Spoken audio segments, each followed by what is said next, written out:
నా కళ్ళు తెరవబడి పాత ఇండియన్ పార్లమెంట్ బిల్డింగ్ మీద ఒక పెద్ద పాము, అనకొండ లేదంటే కొండ చెలువు లాంటి పాము హ్యాపీగా పడుకుంది. నేను కళ్ళు తెరిచినా మూసినా ఆ దర్శనాన్ని చూస్తున్నాను.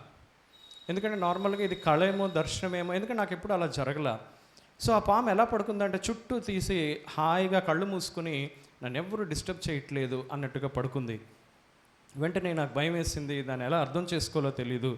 వెంటనే నా పక్కన ఉన్న పరిశుద్ధాత్మ దేవుడు అన్నప్పుడు నాకు అర్థమైంది. ఆయన అంటున్నాడు, నువ్వు దాన్ని గద్దిస్తూ ప్రార్థన చేయి అన్నాడు.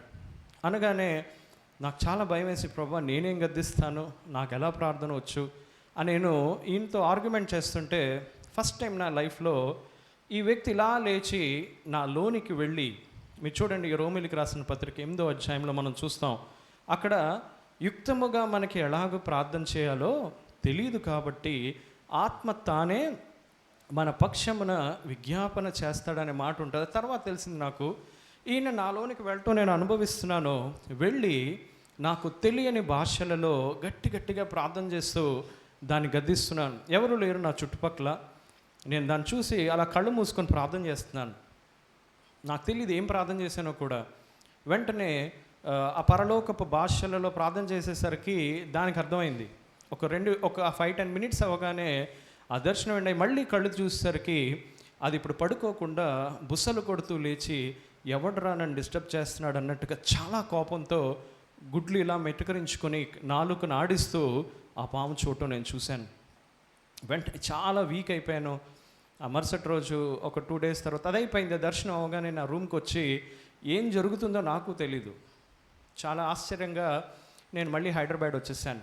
వచ్చి ఒక 1-2 నెలలు చాలా వీక్ అయిపోయింది నా బాడీ. సో ఆఫీస్కి లీవ్ పెట్టి నేను పడుకొని ఎలాగైనా దీని గురించి ఏంటి, దీని వెనుకున్న అర్థం ఏంటి అని నేను ప్రార్థన చేయడం స్టార్ట్ చేశాను. వెంటనే ఒక శుక్రవారం రోజు నేను ఫాస్టింగ్ ఉండి ఉదయం కాలంలో దేవుని దగ్గర కనిపెట్టి ఒక 3 గంటలు 4 గంటలు ప్రార్థన చేసినప్పుడు మళ్ళీ ఆ వ్యక్తి నా రూమ్లోకి వచ్చాడు. వచ్చి నాతో దేవుడు ఆ రోజు ఒక 3 నుంచి 4 గంటల సేపు నాతో మాట్లాడాడు. ఈ ఉదయ కాలంలో ఈ సాక్ష్యమును ఆ రోజు దేవుడు నాకు ఏం చెప్పాడో ఆ విషయాలని ఈరోజు మీ సంఘానికి చెప్పమని దేవుడు చెప్పాడు. అందుకే నేను మీ మధ్యకు వచ్చాను. ఆ 3-4 గంటల్లో దేవుడు నాకు తెలియపరిచింది ఏంటంటే, ఇదిగో నేను చాలా త్వరగా వస్తున్నాను, నిన్ను ఈ దేశానికి ఒక ప్రవక్తగా పిలుచుకున్నాను. దానియేలు, యోసేపు ఏ విధంగా ఆ వాళ్ళ కాలంలో దేవుని కొరకు పనిచేస్తూ ఒక జాబ్లో ఉన్నారో, అలా నువ్వు నా కొరకు నిలవబడి నా పరిచర్య చేయాలి. నా యొక్క సంఘం నిద్రావస్థలో కునుకులో ఉంది. అంటే హ్యాపీగా బాగానే ఉన్నాం, రోజు పొద్దున్నే లేచి బైబిల్ చదువుకుంటున్నాం, ప్రార్థన చేసుకుంటున్నాం, మళ్ళీ మన లైఫ్లో వెళ్ళిపోతున్నాం. ఉద్యోగాలు చేసుకునే వాళ్ళు ఉద్యోగాలు, తర్వాత బిజినెస్ చేసుకునే వాళ్ళు బిజినెస్ చేసుకుంటున్నారు, ఇంట్లో పనులతో ఆడవాళ్ళందరూ బిజీ అయిపోయాం. మళ్ళీ ఎప్పుడో మనకి నచ్చినప్పుడు ప్రార్థన చేస్తూ ఉంటాం. ఆదివారం లేదా ఏదైనా ప్రార్థన ఉందంటే చర్చికి రావటం, ఇలా ఒక మతపరమైన ఆచారంగా నా ప్రజలు ఈ యొక్క భక్తిని మార్చేశారు. కానీ 3 విషయాలు వాళ్ళు చేయటం లేదు. చాలామంది దేవుని రాకడకు దగ్గరగా లేరు. వాళ్ళు అనుకుంటున్నారు నేను పరలోకం వెళ్ళిపోతానని, కానీ వారు పరలోకానికి ఎంతో దూరంగా ఉన్నారు. కాబట్టి నువ్వు వాళ్ళని సిద్ధపరచు. ఆ రోజు దానియేలు తన ప్రజలందరూ కూడా ఆ యొక్క చెరగొని ఆ యొక్క బబులోను దేశానికి వచ్చినప్పుడు ఆయన బైబిల్లో చదివి అప్పుడు ఆ యొక్క ఇర్మియా చెప్పిన ప్రవచనాన్ని ఎత్తి ఆయన ప్రార్థన చేయడం ప్రారంభిస్తాడు. ఇప్పుడు నువ్వు ఎక్కడికి వెళ్ళినా సరే ఈ 3 విషయాలు వారికి చెప్పు. సో దట్ వాళ్ళ జీవితాల్లో ఆ ఉజ్జీవాన్ని మళ్ళీ రగిలించి నీ పరిచర్య ఎక్కడితో అయిపోద్ది, మళ్ళీ వేరే ప్రాంతంకి వెళ్ళిపో అని దేవుడు ఆ విషయాలు నాకు 2015వ సంవత్సరంలో చెప్పాడు. సో ఆ 3 విషయాలు ఈరోజు మీతో పంచుకోవాలనుకుంటున్నాను. నా జీవితంలో నేను ఇక్కడ బిహెచ్పిలో పెరిగాను. చిన్నప్పటి నుంచి బాగా చదివేవాడిని. యంగ్ పీపుల్ ఎవరైనా యవనస్తులు చిన్నపిల్లలు ఉంటే జాగ్రత్తగా వినండి. సో దేవుడిని సండే స్కూల్కి వెళ్ళేవాడిని. మీకు తెలుసు కదా, మింది అనే ప్రాంతంలో యునైటెడ్ ఇమ్మాన్యుయల్ బ్యాప్టిస్ట్ చర్చ్ ఉండేది. ఆ చర్చ్కే నేను వెళ్ళేవాడిని. మా మమ్మీ డాడీ ఇద్దరూ కూడా బిహెచ్పివి ఎంప్లాయీస్. సో వెళ్ళినప్పుడు అక్కడ సండే స్కూల్ టీచర్ చెప్పేవారు, ఇగో దేవుడు ఇలా ఉంటాడు, దేవుని విషయం ఇది అని వాక్యంలో కథల రూపంలో చెప్పేవాడు. నేను నాతో పాటు బిహెచ్పివిలో ఇతర మతాల్లో ఉన్న వాళ్ళని కూడా చూసేవాడిని. వాళ్ళు కూడా చక్కగానే ఉండేవారు. సో ఇలా ఉన్నప్పుడు యేసు ప్రభువే ఎందుకు దేవుడు అని మనం చెప్తున్నాం? 5వ తరగతిలో 4వ తరగతిలో నాకు వచ్చిన ప్రశ్నలు ఇవి. అందరూ ఆలోచిస్తున్నారు, యేసు ప్రభువే దేవుడు అని అంటున్నారు, ఎందుకు యేసు ప్రభువే దేవుడు? ఇలాంటి ఆలోచనలన్నీ నా మైండ్లో ఉండేవి. కానీ 5th క్లాస్ 6th క్లాస్ వరకు జరిగింది ఏంటంటే, నాకు స్కూల్లో 2nd ర్యాంక్ 3rd ర్యాంక్ వచ్చేది, ఫస్ట్ ర్యాంక్ వచ్చేది కాదు. సో నేను చాలా బాధపడేవాడిని. మా స్కూల్లో ఏంటంటే యాన్యువల్ డే, మీ అందరికీ తెలుసు కదా, స్కూల్ యాన్యువల్ డే ఫంక్షన్లో ఎవరికి ఫస్ట్ ర్యాంక్ వస్తే వాళ్ళకి అవార్డు ఇచ్చేవారు. సో ఎప్పుడు కూడా నేను అవార్డు 6వ తరగతి వరకు తీసుకోలే. సో 7వ తరగతికి హై స్కూల్కి వచ్చాం, ఇంగ్లీష్ మీడియం స్కూల్లో, సిబిఎస్ఈ స్కూల్. సో ఆ 7వ తరగతిలో ఎలాగైనా నాకు ఫస్ట్ ర్యాంక్ రావాలి అని అనుకుంటున్నాను, కానీ ఎలాగ దేవుణ్ణి అడగాలో నాకు అర్థం కాల. సో నేను సిబిఎస్ఈ స్కూల్ కాబట్టి క్రికెట్ కాకుండా మేము ఫుట్బాల్ ఎక్కువ ఆడేవాళ్ళం. ఒకరోజు సాయంత్రం బిహెచ్పివి స్కూల్ గ్రౌండ్లో ఫుట్బాల్ ఆడి ఆ యొక్క గ్రౌండ్ మీద పడుకొని ఆకాశం వైపు చూస్తూ మా సండే స్కూల్ టీచర్ చెప్పారు, నువ్వు నిజమైన దేవుడు అని. నాకెప్పుడు ఫస్ట్ ర్యాంక్ రావట్లేదు ప్రభువా, ఎలాగైనా నాకు ఫస్ట్ ర్యాంక్ ఇవ్వు, నువ్వు నిజంగా దేవుడు అయితే నా మొర విను అని ప్రార్థన కూడా కాదు, మన ఫ్రెండ్తో మనం ఎలా మాట్లాడతామో ఆ గ్రౌండ్లో పడుకొని నేను దేవుడితో అలా చెప్పాను అంతే. మళ్ళీ లేచి నేను ఆడుకుని మా ఇంటికి వెళ్ళేసరికి విశ్వవాణి నుంచి ఒక మిషనరీ వచ్చారు. అప్పుడే ఆయన మమ్మీకి ప్రార్థన చేస్తూ వాక్యం చెప్తున్నారు. నేను వాష్రూమ్లోకి ఫుట్బాల్ ఆడి వచ్చి చెమటంతా పట్టుంది కదా, వాష్ చేసుకుందామని వాష్రూమ్కి వెళ్ళాను. ఈ బాత్రూంలో నా మొహం కడుక్కుంటుంటే ఎవరో ఒక వ్యక్తి బోర పట్టుకొని చెప్తున్నట్టుగా, ఇప్పుడు మీ అందరూ తీయండి బైబిల్స్, యాకోబు రాసిన పత్రిక 1వ అధ్యాయము 5వ వచనం. ఎవరైనా చిన్నపిల్లలు చదవండి రా.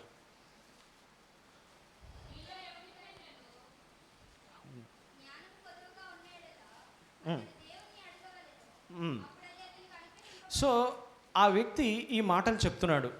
ఆ మిషనరీ గారు, మా మమ్మీ అక్క చెల్లి వాళ్ళు ఉంటే ఒక వేరే రూమ్లో ఈ మాటలు చెప్తున్నాడు. నేను ఇక్కడ మొహం కడుక్కుంటుంటే ఎవరో మైక్లో పెద్ద బోర పెట్టుకొని నాకు చెప్తున్నట్టుగా డిఫరెంట్ వాయిస్లో నాకు ఈ మాటలు వినిపిస్తున్నాయి.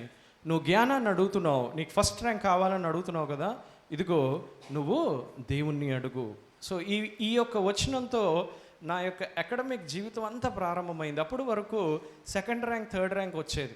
సో దేవుడు ఆ రోజు నా ప్రార్థనని వాడుకుని నా జీవితంలో పనిచేయడం ప్రారంభించాడు. సో ప్రార్థన అయిపోయింది, ఆయన ప్రార్థన చేసి మిషనరీ గారు వెళ్ళిపోయారు. నేను కూర్చొని ఈ యొక్క వచనాన్ని చూసుకుని, ప్రభువా జ్ఞానం కొదువుగా ఉందంటే ఇస్తానన్నావు, సో ఈసారి గ్యారంటీగా నాకు 7th క్లాస్లో ఫస్ట్ ర్యాంక్ వస్తుంది అని ఫిక్స్ అయిపోయాను. ఆలోచన చేయండి, మనం ఏమనుకుంటామంటే, నేను చెప్తున్న నా సాక్ష్యంలోనే వాక్యాన్ని కూడా మీతో పంచుకుంటున్నాను జాగ్రత్తగా. ఎందుకంటే నా జీవితంలో దేవుడు మతపరమైన విధానంలో పనిచేయలేదు, కానీ ఆయన సజీవుడైన దేవుడుగా రియలిస్టిక్గా నా జీవితంలో పనిచేశాడు వాక్యం ద్వారా. సో అదే ఈరోజు నేను మీతో పంచుకొని ఒక 3 విషయాలు ఏవైతే దేవుడు చెప్పమన్నాడో అవి మీతో నేను పంచుకుంటాను. సో ఆ యొక్క విధానంలో నేను హ్యాపీగా ఫీల్ అయ్యాను, ఇంకా నాదే ఫస్ట్ ర్యాంక్ అనుకున్నాను. కానీ ఆ మరుసటి రోజు ఉదయమే 4 గంటలకి మార్నింగ్ ఎవరో వచ్చి నా కాళ్ళ మీద కొడుతున్నారు. హ్యాపీగా పడుకున్నాం, రాత్రి ప్రార్థన చేసుకున్నాను, ఈ వాక్యం చదువుకొని పడుకున్నాను అంతే. ఒక వ్యక్తి వచ్చి నా కాళ్ళ మీద కొడుతున్నాడు. కొడితే నేను వెళ్ళి చూసేసరికి మా నాన్నగారు గురకపెట్టి నిద్రపోతున్నారు, పక్కన మా అమ్మగారు ఉన్నారు, వేరే రూమ్లో అక్క చెల్లి పడుకున్నారు. సో ఎవరూ లేరులే అనుకుని మళ్ళీ పడుకున్నాను. ఈసారి ఆ వ్యక్తి చాలా గట్టిగా కొట్టాడు కదా, మనం లేకపోతే మమ్మీ డాడీ మనల్ని ఎలా లేపుతారో అలా గట్టిగా ఒకటి కొట్టగానే తుల్లుపడి లేచాను. లేచి చూసేసరికి ఎవరో ఒక వ్యక్తి తెల్లని బట్టలు వేసుకుని అక్కడ నించున్నాడని తెలుస్తుంది, కానీ ఆ నిద్ర మత్తులో నాకేం అనిపించట్లే. ఆ వ్యక్తి అన్నాడు, నువ్వు వెళ్ళి మొహం కడుక్కుని 15 నిమిషాలు బైబిల్ చదువు, 15 నిమిషాలు ప్రార్థన చేయి, తర్వాత బుక్స్ ఓపెన్ చేయి అన్నాడు. ఆలోచన చేయి, నేను రాత్రి ముందు రోజు చేసిన ప్రార్థనకి దేవుడు వెంటనే ఒక దూతకు ఆజ్ఞాపించి డ్యూటీ వేశాడు. ఆయన నా దగ్గరకు వచ్చాడు.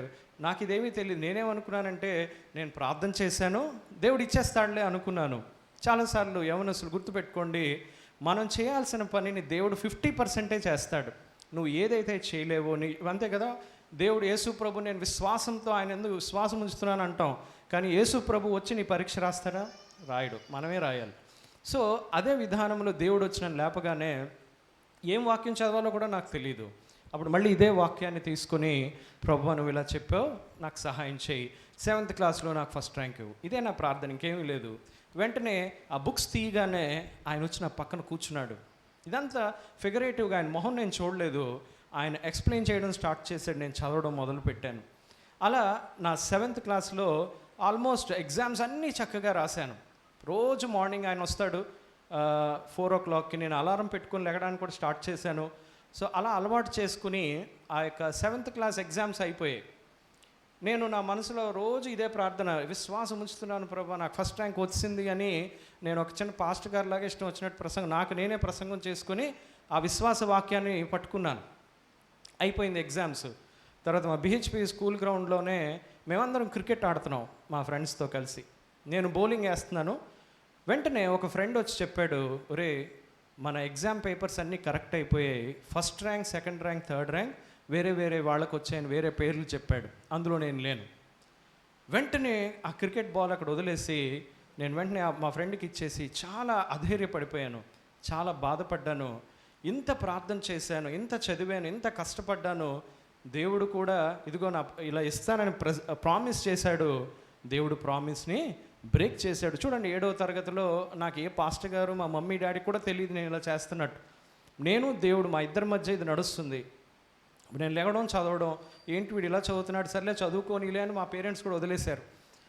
సో ఆ రోజు నేను ప్రార్థన చేయడం మానేశాను. మళ్ళీ దూత వచ్చాడు, కాళ్ళ మీద కొట్టాడు, కానీ నేను లేవలే.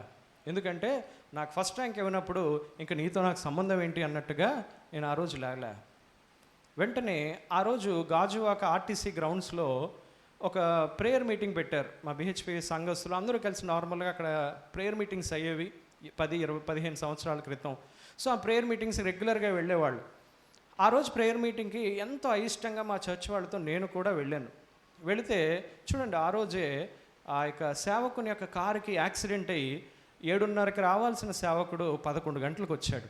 వచ్చి ఆయన 10 నిమిషాలే వాక్యం చెప్తానని చెప్పి, ఇప్పుడు చూడండి మళ్ళీ మార్కు సువార్త 5వ అధ్యాయంకి వెళితే మీ అందరికీ తెలిసిన విషయమే, అక్కడ యాయీరు గూర్చినటువంటి ఉదంతం ఉంటుంది. వాళ్ళ అమ్మాయి ఒంట్లో బాగాలేదు, మా దగ్గరకు వచ్చి బాగు చేయని చెప్తాడు.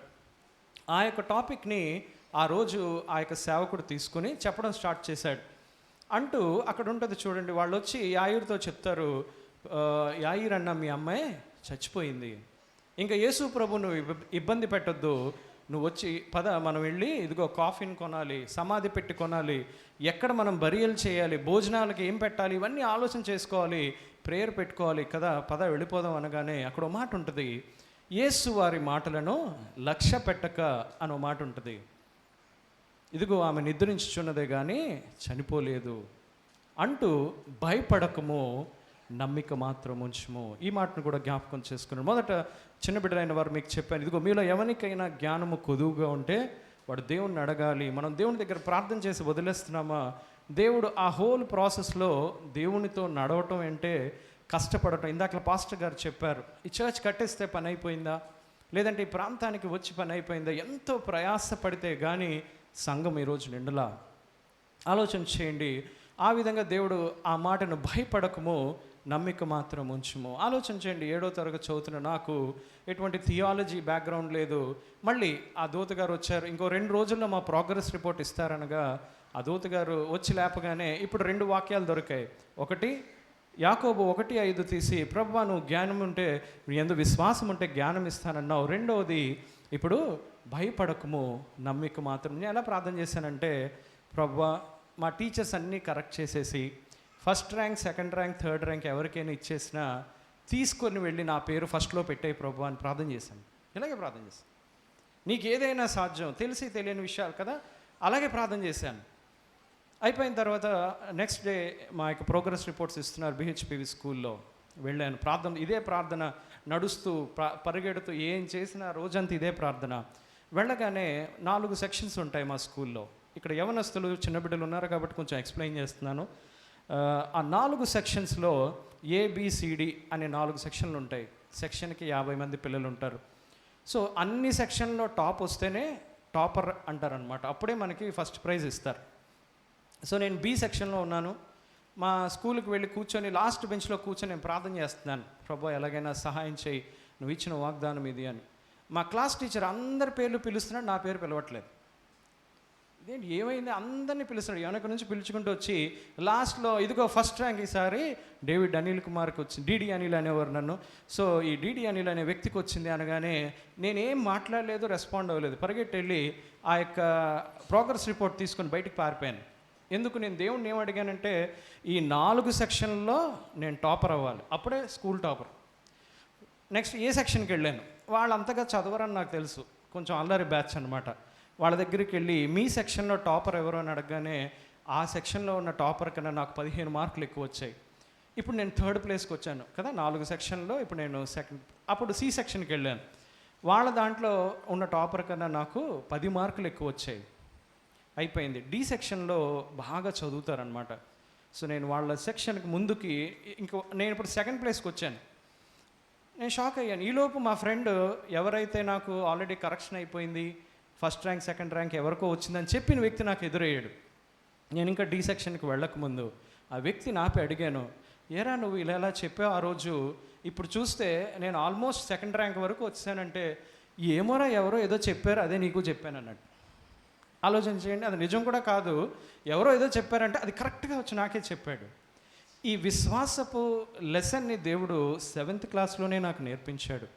అలా ఫైనల్ సెక్షన్కి వెళ్ళకముందు నేను బయట నించుని, చూడండి చిన్న చిన్న షార్ట్ స్కూల్ యూనిఫామ్ ఉంటుంది కదా, స్కూల్ యూనిఫామ్లో నా ప్రోగ్రెస్ రిపోర్ట్ పట్టుకొని ప్రార్థన చేస్తున్నా, ప్రభా ఇదిగో ఈ సెక్షన్లో ఎవరైతే టాపర్ ఉంటారో వాళ్ళకంటే ఎక్కువ మార్కులు వస్తేనే నేను టాపర్ని, కాబట్టి ఇదిగో నువ్వు వాగ్దానం చేసావు, నువ్వు జ్ఞానాన్న నా వాక్యం పెట్టుంచు, ఆ యొక్క యాకోబు పత్రికలో పెట్టిన అదేవిధంగా నువ్వు ఏదైతే యాయిరు కుమార్తెతో భయపడద్దు నమ్మిక మాత్రం ఉంచుము అని చెప్పావో ఆ వాక్యాన్ని నెరవేర్చని ఆ సెక్షన్లోకి వెళ్ళా.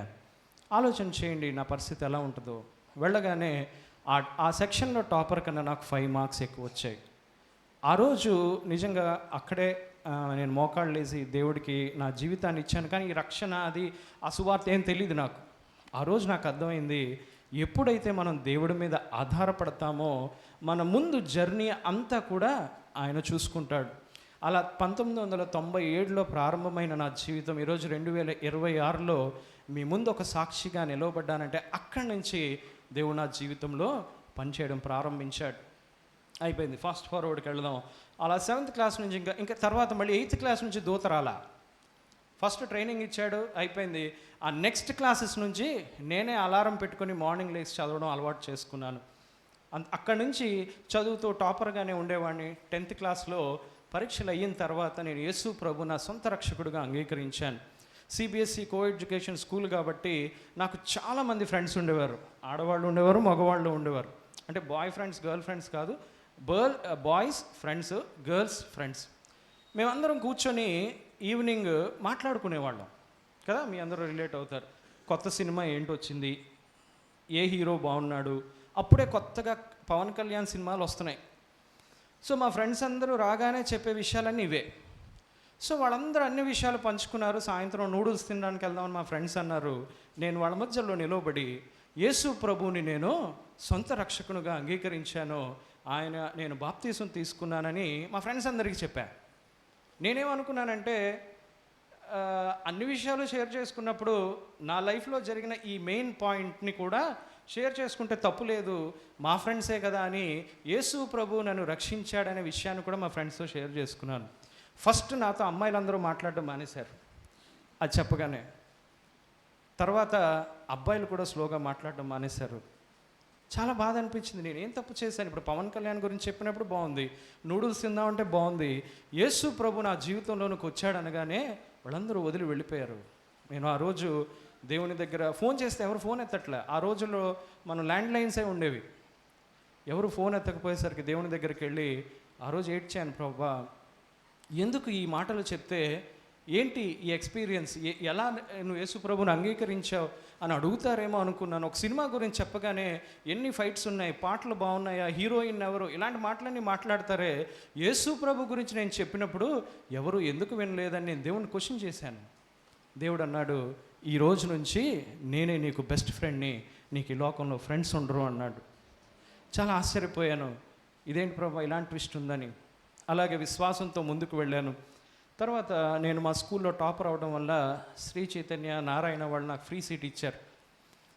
సో ఎలాగైనా ఐఐటీలోకి వెళ్ళాలి, తర్వాత ఐఏఎస్కి వెళ్ళాలి అన్నది నా ఒక ప్లాన్. సో నేను చదువుతున్నప్పుడు ఆ కాలేజ్ వాళ్ళు సడన్గా ఏం చేశారంటే, బాబు నువ్వు ఐఐటీలో ఎంట్రన్స్ అవ్వాలంటే ఆదివారం కూడా కాలేజీకి రావాలి అన్నారు. నేను అప్పుడే రక్షించబడ్డాను 10th క్లాస్లో. మంచి మార్క్స్ వచ్చాయి. మా టీచర్స్ అందరూ కూడా ప్రపోజ్ చేయడంతో గాజువాకలో, అలాగే మన టౌన్లో మన ఆసిలిమెట్ట దగ్గర ఉన్న నారాయణ, శ్రీ చైతన్య ఇద్దరు ఫ్రీ సీట్ ఇస్తా ఉన్నారు. నేను 2 రోజులు కాలేజ్కి వెళ్ళాను. తర్వాత దేవుడు నాతో మాట్లాడుతున్నాడు, నీకు నేను ముఖ్యమా ఈ చదువు ముఖ్యమా అని. షాక్ అయ్యాను. ప్రార్థన చేస్తున్నాను, మా ఫాదర్తో చెప్పా, నేను ఇంకా ఆ యొక్క కాలేజెస్కి వెళ్ళలేను ప్రభువా, వెళ్ళలేను డాడీ. ఎందుకంటే సండే కూడా సంఘాన్ని మానివేసి, సంఘాన్ని వదిలివేసి నేను ఈ లోకంలో పర్లేదు దేవుడి మీద ఆధారపడతాను, ఆయన నన్ను నిలవబెట్టుకుంటాడని ఆ కాలేజ్ మానేశాను. మానేసి ఇప్పుడు ఒక మంచి +2 అంటే సిబిఎస్ఈలో 11th 12th చదివే కేంద్రీయ విద్యాలయాన్ని వెతుకుతున్నప్పుడు ఈ వైజాగ్లోనే వన్ ఆఫ్ ద టాప్ కేంద్రీయ విద్యాలయాలు నౌసేనాబాగ్ అని చెప్పి నేవల్ ఏరియాలో ఉంటాయి. మీ అందరికి తెలుసు, సింధియా దగ్గర, మల్కాపురం దగ్గర ఉంటాయన్నమాట. అక్కడ టాప్ నేవల్ ఆఫీసర్స్ పిల్లలందరూ చదువుతారు. సో నేను సివిలియన్గా నేవీలో మా ఫాదర్ లేరు కాబట్టి ఓన్లీ ఒకే సీటు బయట వాళ్ళకు ఉంటుంది. నేను ప్రార్థన చేశాను, ప్రభువా సరే నీ కోసమని సండే చర్చ్కి వెళ్ళాలి కాబట్టి నేను ఈ నారాయణ, శ్రీ చైతన్య వదిలేస్తున్నా, ఇందులో సీట్ మాత్రం నువ్వే ఇవ్వాలని ప్రార్థన చేశాను. వెళ్ళగానే ఆ నేవీ స్కూల్లో అన్ని అప్లికేషన్స్ పెట్టమన్నారు, పెట్టాను. Maths, physics, chemistry, computer science కొత్తగా పెట్టారు అప్పుడే. సో ఆ యొక్క కాలేజ్లో అప్లై చేయగానే ఆశ్చర్యపోయాను. ఆ స్కూల్లో ఆ సంవత్సరం 10th క్లాస్ టాపర్ కన్నా నాకు ఎక్కువ మార్కులు వచ్చాయి. సో ఆ ఒక్క సీట్ దేవుడు నాకు ఇచ్చాడు. నేను ఆశ్చర్యపోయాను, ఎందుకు ఇక్కడ తీసుకొచ్చాడా అని. ఎందుకు తీసుకొచ్చాడో తెలుసా, అక్కడ 2 సంవత్సరాలు నేను హిందీ నేర్చుకున్నాను. నాకు హిందీ రాదు ముందు. వెళ్ళగానే నాకు ఇంగ్లీష్ వచ్చు. హిందీ వాళ్ళు మాట్లాడే వాళ్ళు ఎవరికి కూడా ఇంగ్లీష్ మాట్లాడితే చాలా కోపం, ఎందుకంటే వాళ్ళకి ఇంగ్లీష్ రాదు.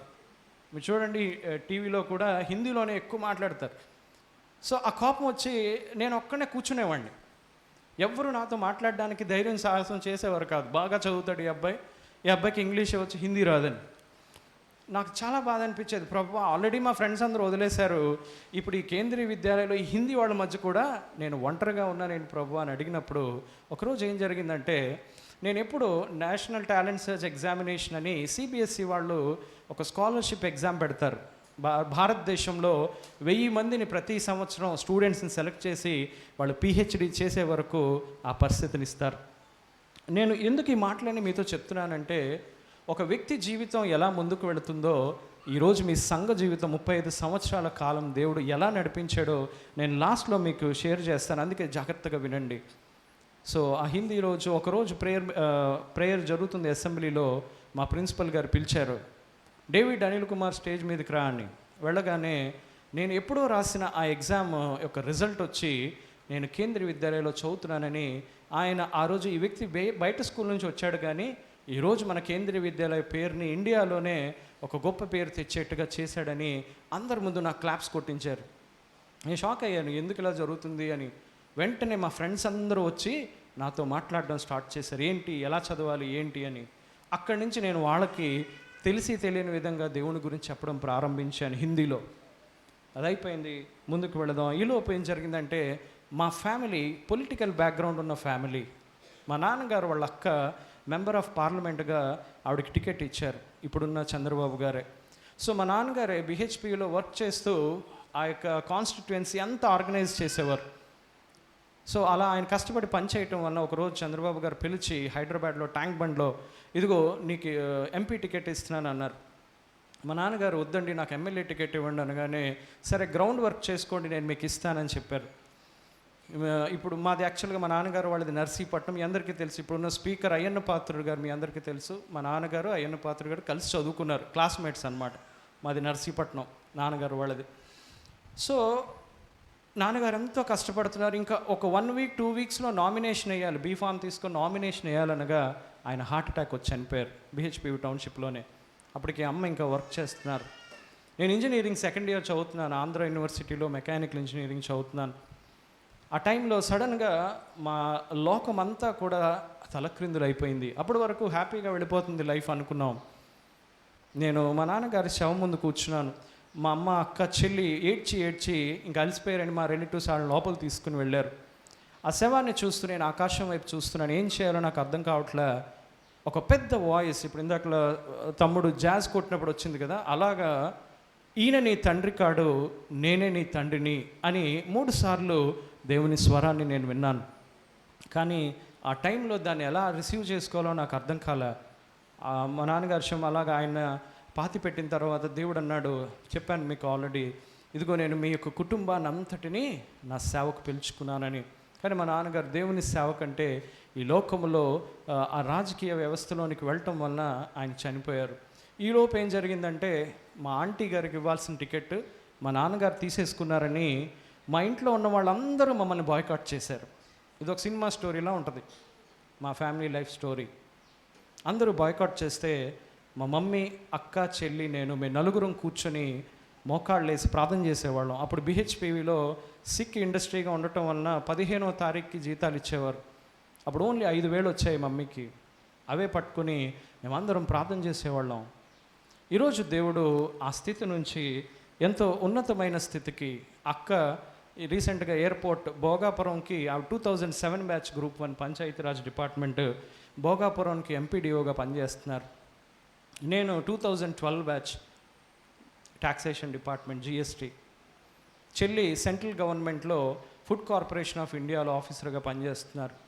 ఎవరి సహాయం లేకుండా దేవుడి మీద ఆధారపడడం, దేవుడు అలా దీవించుకుంటూ వచ్చాడు. ఇది అయిపోయిన తర్వాత ఆంధ్ర తెలంగాణ విడిపోయే టైంలో నేను 2012లో సెలెక్ట్ అయ్యాను. 2014కి నేను వెళ్ళేసరికి హైదరాబాద్ ప్రాంతంలో నాకు పోస్టింగ్ వచ్చింది. అక్కడ నేను ప్రార్థన చేస్తున్నాను. మన ఆంధ్రప్రదేశ్ నుంచి వచ్చిన వాళ్ళందరూ కూడా ఆంధ్ర కలిపి ఉండాలి, ఉమ్మడి ఆంధ్రప్రదేశ్ ఉండాలని వీళ్ళు గొడవ చేయటం, అటువైపున తెలంగాణ వాళ్ళు అవ్వదు చెయ్యాలి అని వాళ్ళు. ఈ మధ్యలో గవర్నమెంట్ ఏం చేసిందంటే ఒక సీనియర్ ఐఏఎస్ ఆఫీసర్ని, నాలాంటి ఒక ఆఫీసర్, మేము ఇద్దరం కలిసి మా డిపార్ట్మెంట్ని 2 ముక్కలు చేస్తాం, ఆంధ్ర తెలంగాణ. అదైపోయిన తర్వాత నేను పనిచేసిన ఐఏఎస్ ఆఫీసర్ ఆవిడ క్రిస్టినా చోంగ్తు, చూస్తే తెలంగాణలో ఆవిడ ఇప్పుడు సెక్రటరీ లెవెల్లో ఉన్నారు. ఆవిడ నాతో అన్నారు, నువ్వు దీంతో ఆపేయకు, నువ్వు సివిల్స్కి వెళ్ళని నాకు 1 ఇయర్ లీవ్ ఇచ్చారు. ఆవిడ ఇచ్చినంటే 2015లో నేను సివిల్స్ ఇంటర్వ్యూకి వెళ్ళడం జరిగింది. అప్పుడే దేవుడు నాకు ఈ దర్శనం ఇచ్చాడు. ఇందాక మీతో నేను పంచుకున్నాను.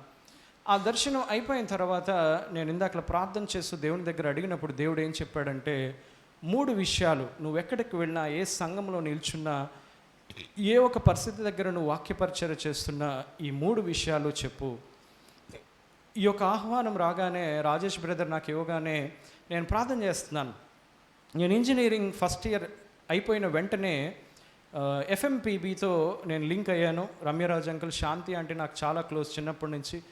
సో చెన్నైకి వెళ్ళాం. చెన్నైలో నవోదయ క్యాంప్కి వెళ్ళినప్పుడు అక్కడ నేను ఎంతో ఆకర్షితుడినై నేను నార్త్ ఇండియాకి మిషనరీగా వెళ్ళిపోతానని నన్ను నేను సమర్పించుకోవడానికి రెడీ అయిపోయాను. ఆ రోజు ఎంతో ఆకర్షించబడ్డాను. దేవుని కొరకు నేను సేవ చేయాలి. ఇక్కడ చాలామంది పాస్టర్లు ఉన్నారు, సౌత్ ఇండియా అంతా బాగానే ఉంది, నార్త్ ఇండియాలో నేను దేవుని గురించిన పరిచర్య చేయాలని నేను ప్రార్థన చేస్తుంటే దేవుడు అన్నాడు, నువ్వు మామూలు మిషనరీగా కాదు, మార్కెట్ ప్లేస్ మిషనరీగా పనిచేయాల్సి ఉంటుంది అన్నాడు. అంటే ఈరోజు నేను లాస్ట్ ఇయర్ అంతా నేను ఆర్టిఫిషియల్ ఇంటెలిజెన్స్ అండ్ క్వాంటమ్ టెక్నాలజీలో పనిచేశాను అమరావతిలో. నేను సీఎం గారి టీంలో ఉండి ట్యాక్సేషన్లో ఎలా పనిచేస్తుందని మైక్రోసాఫ్ట్, గూగుల్ వాళ్ళతో కలిసి పనిచేసి సీఎం గారి ముందు ప్రజెంటేషన్ ఇచ్చాను. సో ఇలా టెక్నాలజీ పరంగా గవర్నమెంట్లో ఏ టెక్నాలజీ వచ్చినా ఫస్ట్ మా డిపార్ట్మెంటే ఉండేది. అలాగే జిఎస్టీ 2017లో ఇంట్రడ్యూస్ చేసినప్పుడు 5 సంవత్సరాలు మొత్తం ఆంధ్ర రాష్ట్రం అంతా జిఎస్టీ ఇంప్లిమెంటేషన్ నేనే చూశాను. సో దేవుడు ఆ స్థితిలో ఉంచడం వలన ఈ యొక్క అధికారుల విధానంలో వాళ్ళ దృష్టిలో నన్ను నిలవబెట్టాడు. అక్కడ నేను ఆర్టిఫిషియల్ ఇంటెలిజెన్స్ ఎలా పనిచేస్తుందో చెప్పినప్పుడు ఒక IAS officer, senior IAS officer వచ్చారు. ఆయన హెల్త్ డిపార్ట్మెంట్కి సెక్రటరీ. ఆయన నాతో అడిగారు, ఇదంతా బాగానే ఉంది ట్యాక్సేషన్, హెల్త్కి ఏం చేయాలి అనగా నేను చిన్న ప్రార్థన చేసుకుని హెల్త్ గురించి చెప్పాను. అప్పుడు ఆయన భుజం మీద చేసి అడిగాడు, బాబు నీకు ఎంతమంది పిల్లలని? సార్ నేను పెళ్లి చేసుకోలేదండి అని అన్నాను. ఎందుకు పెళ్లి చేసుకోలేదంటే ఐఎమ్ డూయింగ్ సోషల్ సర్వీస్ ఇలా అని చెప్పాను. దేవుడు సేవకు పిలిచాడని చెప్పలా. ఇలా చెప్పగానే ఆర్ యు ఏ క్రిస్టియన్ అన్నాడు. Yes sir I'm a Christian అన్నాను. సో దేవుడు నన్ను పిలుచుకున్నప్పుడు ఏం చెప్పాడంటే పాస్టర్స్, మిషనరీస్ వెళ్ళలేని ప్రజల దగ్గర, రాజకీయ నాయకుల దగ్గర నువ్వు పరిచర్య చేస్తావు దానియేలు వలె అని అన్నాడు. అది ఎప్పుడో చిన్నప్పుడు చెప్తే నిజంగా అది అవుతుందా, నేనేళ్ళు చెప్పడం ఏంటి అని అనుకున్నాను. లాస్ట్ 5-6 ఇయర్స్ నేను అలాగే గవర్నమెంట్లో ఉన్నతమైన అధికారుల దగ్గర పనిచేస్తూ సీఎం గారికి డైరెక్ట్గా మేము ప్రజెంటేషన్ ఇచ్చి దేవుని యొక్క మహిమను అక్కడ చాటడానికి దేవుడు కృపనిచ్చాడు. చాలా ఆశ్చర్యపోతూ ఉంటాను, ప్రభువా ఇంత ఉన్నతమైన స్థితి ఇవ్వటానికి నేను అర్హుడిని కాదని దేవుని దగ్గర అడుగుతూ ఉంటాను. అప్పుడు ఈ విషయాలని దేవుడు చెప్తూ దేవుడు అన్నాడు, ఇదిగో 3 విషయాలు ఈరోజు ఈ సంఘముతో చెప్పమన్న మాటలు మధ్య మధ్యలో నా యొక్క జీవితాన్ని కూడా క్రోడీకరించి మీతో చెప్తాను. 3 విషయాలు ఎవరైనా రాసుకున్న వాళ్ళు ఉంటే రాసుకోండి. ఆల్రెడీ మనం ఎఫెసీయులకు రాసిన పత్రిక 4వ అధ్యాయం 11-16 వచనాలు.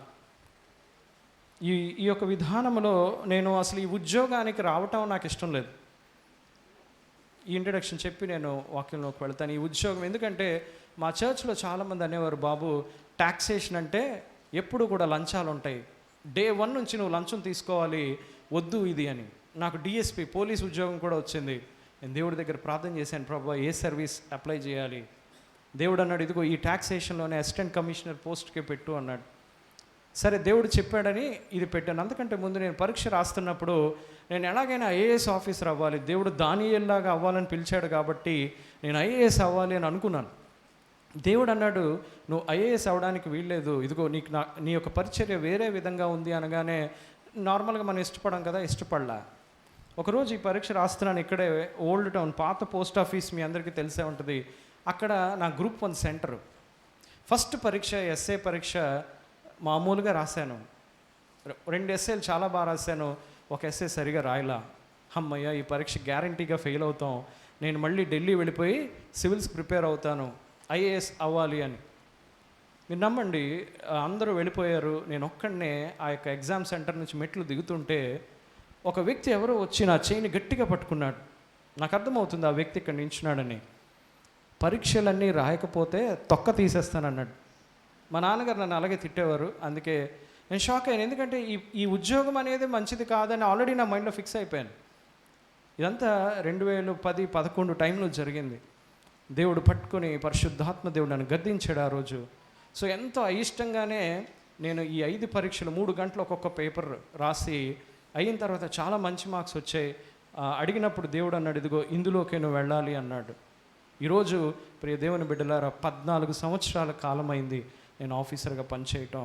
₹1 తీసుకోకుండా, ₹1 వెనకేసుకోకుండా. మా ఫ్రెండ్స్ అందరూ మేము సెలెక్ట్ అవ్వగానే హైదరాబాద్లో అప్పుడే gated community culture, villas culture start అయింది. విల్లాస్ అన్నీ అప్పుడే కట్టడం ప్రారంభమైంది. మా వాళ్ళందరూ ఏమన్నారంటే, మన బ్యాచ్ అందరం కలిసి హైదరాబాద్లో మంచి ప్లేస్లో విల్లాస్ కట్టుకుందాం అనుకున్నారు. చాలా తక్కువ అప్రూవల్స్ అన్ని గవర్నమెంట్ మా చేతిలోనే ఉంటుంది కాబట్టి ఈజీ అని.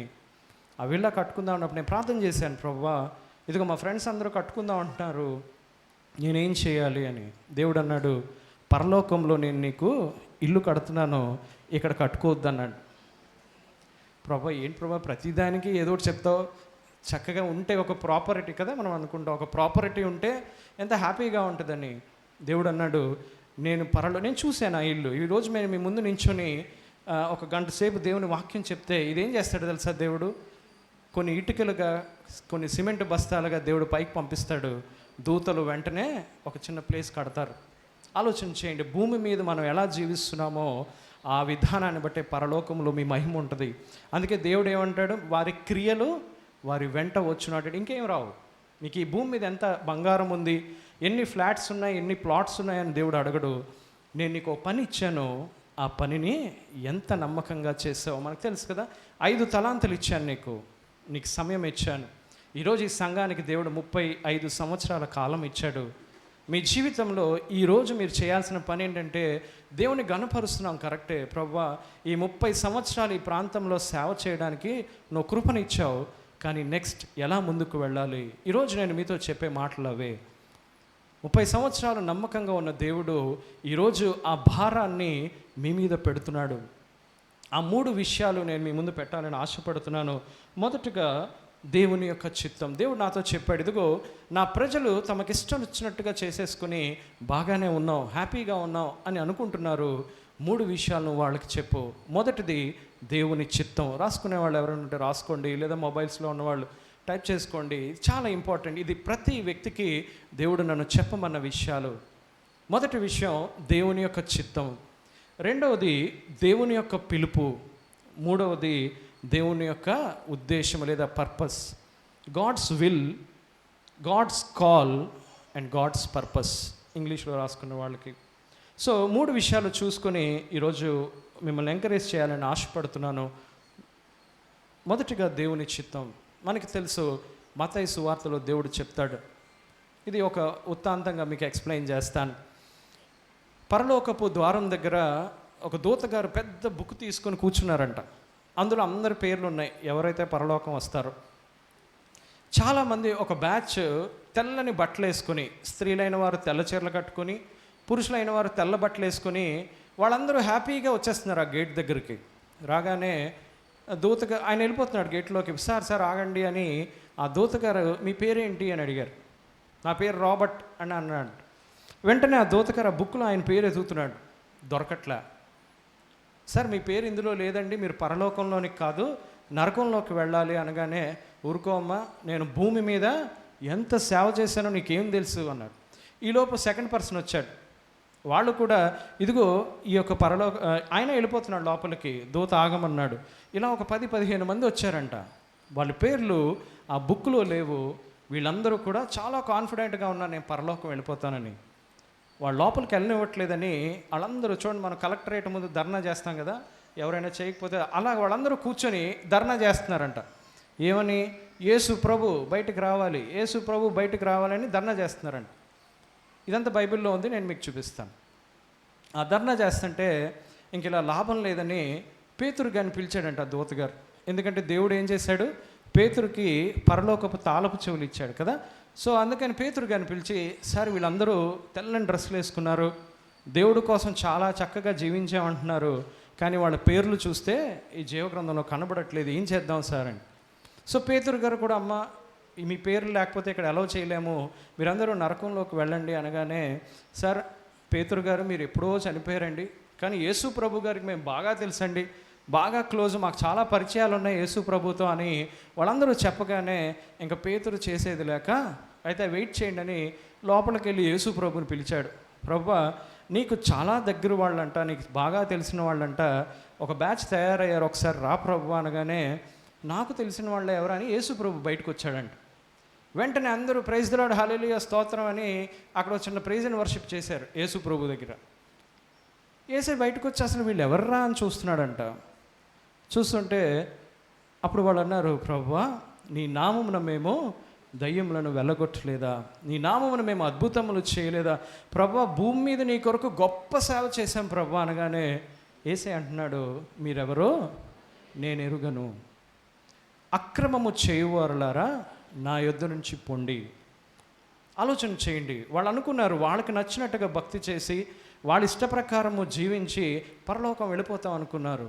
అందుకే యేసే అక్కడ చెప్తాడు, ప్రభువా ప్రభువా అని పిలుచు ప్రతివాడు పరలోక రాజ్యములో చేరడు, కానీ ఎవరైతే పరలోకమందున్న నా తండ్రి చిత్త ప్రకారము చేయువాడే ప్రవేశిస్తాడు.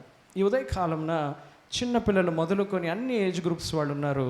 మీరు దేవుని చిత్త ప్రకారం మీ జీవితంలో నడుస్తున్నారా? దేవుడు తన నమ్మకత్వాన్ని 35 సంవత్సరాలు ఈ సంఘము మీద, సంఘ విశ్వాసులైన మీ మీద చూపించాడు, మంచిదే. కానీ ఈరోజు నీ జీవితం దేవుని చిత్త ప్రకారం ఉందా లేదా? మీకు మీరే ఒకసారి పరిశీలన చేసుకునండి. దేవుని రాకడ ఇప్పుడే వస్తే, దేవుడు నాకు బయలుపరిచాడు. ఒకసారి నేను ప్రార్థన చేస్తున్నప్పుడు దేవుడు క్లియర్గా నాతో మాట్లాడుతున్నాడు. ఇదిగో దానియేలు యొక్క పాదము చూపించారు కదా, దానియేలు ఆ యొక్క దర్శనంలో ఆ బొమ్మలో పాదము కాలంలో మీరు ఉన్నారు. ఆ 10 కింగ్డమ్స్, నేను ఆశ్చర్యపోయాను, ప్రభువా 10 కింగ్డమ్స్ ఫామ్ అవుతాయని ఆ యొక్క పాదము ఇనుము మట్టి కలిగిన ఆ పరిస్థితి ఎప్పుడు నెరవేరుతుంది ప్రభువా?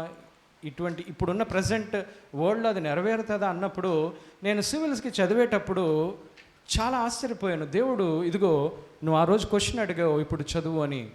ఆల్రెడీ రాజ్యాలు ఫామ్ అయిపోయాయి. ఈరోజు చూడండి యుద్ధం ఎక్కడ జరుగుతుంది. ఈరోజు ఎటువంటి దినాల్లో మనం ఉన్నామో తెలుసా? దేవుడు ఏ విషయాలైతే ప్రకటన గ్రంథంలో చెప్పాడో, దానియేలు గ్రంథంలో చెప్పాడో ఆ దినాల్లో మనం ఉన్నాం.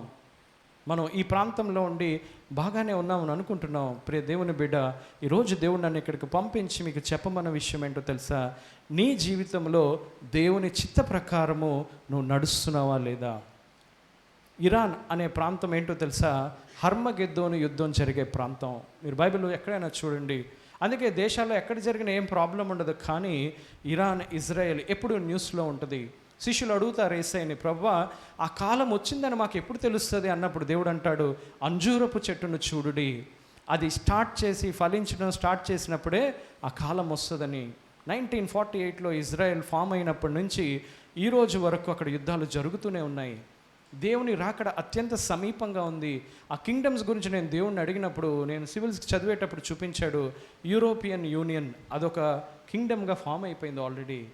ఆసియాన్ అని చదువుతాం మీరు. అందుకే అంటున్నాను, బైబిల్ అనేది అత్యంత అప్డేటెడ్ మ్యాగజైన్. మీకున్న ఎన్ని న్యూస్లు ఉన్నా సరే, ఈరోజు చూడండి భూకంపాలు, కరువు, చూడండి వర్షం, ఈరోజు ఎల్నీనో ఎఫెక్ట్ అని చదువుతున్నాం. ఇప్పటి వరకు సరిగా వర్షాలే పడలేదు. మనం ప్రభువా వర్షం ఇలా ప్రార్థన చేసేస్తూ ఉంటాం, కానీ వాక్యాన్ని చదివే క్రైస్తవుడు, అందుకే ఇస్సాకారు అనే వంశీయులు ఉన్నారంట, వాళ్ళు కాలాన్ని సమయాన్ని తెలుసుకొని ఇదిగో ఇప్పుడు ఇది జరుగుతుంది, దానికి కారణం ఇదే. ఈరోజు ఇక్కడ కూర్చున్న ప్రతి ఒక్క వ్యక్తితో దేవుడు మాట్లాడుతున్నాడు, నేను నీ కొరకు నా రక్తాన్ని కార్చాను, నేను చేయాల్సిన పని అంతా ముగించాను, ఈరోజు నువ్వు నా చిత్తాన్ని చేస్తున్నావా లేదా? ప్రియ దేవుని బిడ్డ, దేవుడు మిమ్మల్ని బతిమాలుతున్నాడు. ఈ సంఘం రానున్న దినాలలో ఎలా ఉండాలి అని దేవుని చిత్తం ఏంటో మీరు కనుగొని ఇక్కడ నుంచి మళ్ళీ సెకండ్ జర్నీ స్టార్ట్ చేయాల్సి ఉంది. ఆలోచన చేయండి. ఇశ్రాయేలీలు వారి జీవితంలో ఆ యొక్క శ్రమనంతటిని దాటుకొని వచ్చినప్పుడు దేవుడు అంటాడు, ఇదిగో వాగ్దాన దేశంలోనికి నువ్వు వెళుతున్నప్పుడు పోరాటం చేయాలి, ఈజీగా ఉండదు. అపవాది వాడి సమయం కొంచెమే ఉందని తెలుసుకొని ప్రతి ఒక్క వ్యక్తిని ఎవరిని మృంగుదునా అని వాడు ఎదురు చూస్తూ ఉంటాడు. నేను యవనస్తుల మధ్య పరిచర్య చేస్తూ ఉంటాను. దేవుడు నన్ను పిలిచిన పిలుపులో మొదటి పని ఏంటంటే, ఈరోజు యవన జనరేషన్ దేవుడు ఆఖరిసారి మొత్తం భూమి మీద అంతా కూడా ఒక పెద్ద రివైవల్ తీసుకొని రాబోతున్నాడు. అది యవనస్తుల మధ్య జరగబోతుంది ఫస్ట్. ఎందుకు అంటే మనకు తెలుసు కదా, ప్రతి ఒక్కరికి సువార్త ప్రకటించబడినప్పుడే దేవుని రాకడ వస్తుంది. మనం ఆ దినాలలో ఆ కాలంలో ఉన్నాం. నేను యవనస్తుల మధ్య పరిచర్య చేస్తూ ఉంటాను. నేను విశాఖపట్నం రాగానే ప్రార్థన చేశాను, ప్రభువా ఏ ప్రాంతానికి వెళ్ళాలో ద్వారాలు తెరువని ప్రార్థన చేశాను. బ్రదర్కి కూడా ఎప్పుడూ రిక్వెస్ట్లు పంపిస్తూ ఉంటాను. రాగానే దేవుడు ఆంధ్ర యూనివర్సిటీ, గాయత్రి విద్యా పరిషత్, అంబేద్కర్ యూనివర్సిటీ ఇలాంటి కాలేజెస్లో దేవుడు ద్వారాలు తెరిచాడు. నేను ఈ ఆర్టిఫిషియల్ ఇంటెలిజెన్స్లో వర్క్ చేయటం వలన దాని మీద ఎలా గవర్నమెంట్లో ఏఐ వాడొచ్చు అనే విషయాన్ని కూడా వాళ్ళకి చెప్తూ నేను సువార్తను ఎంతో జాగ్రత్తగా వాళ్ళకి తెలియపరుస్తూ ఉంటాను. ఆలోచన చేయండి, చాలా తక్కువ సమయం ఉంది ప్రియ దేవుని బిడ్డ. ఈరోజు నీ జీవితంలో దేవుడు 30 సంవత్సరాల ఆశీర్వాదాన్ని ఇచ్చాడు, మంచిదే. కానీ నీ జీవితంలో ఇక నుంచి దేవుని చిత్తాన్ని చేస్తున్నావా లేదా ఒకసారి పరిశీలన చేసుకో. నీ వయసు ఎంతైనా సరే. మా జీవితంలో మా తాతగారు జాన్ సుందర్రావు గారు అని ఆయన ఈస్ట్ గోదావరిలో పనిచేసేవారు. ఏబి మాసిలామణి గారు, చెట్టు భానుమూర్తి గారి టైంలో ఆయన దేవుని సేవ చేసేవారు.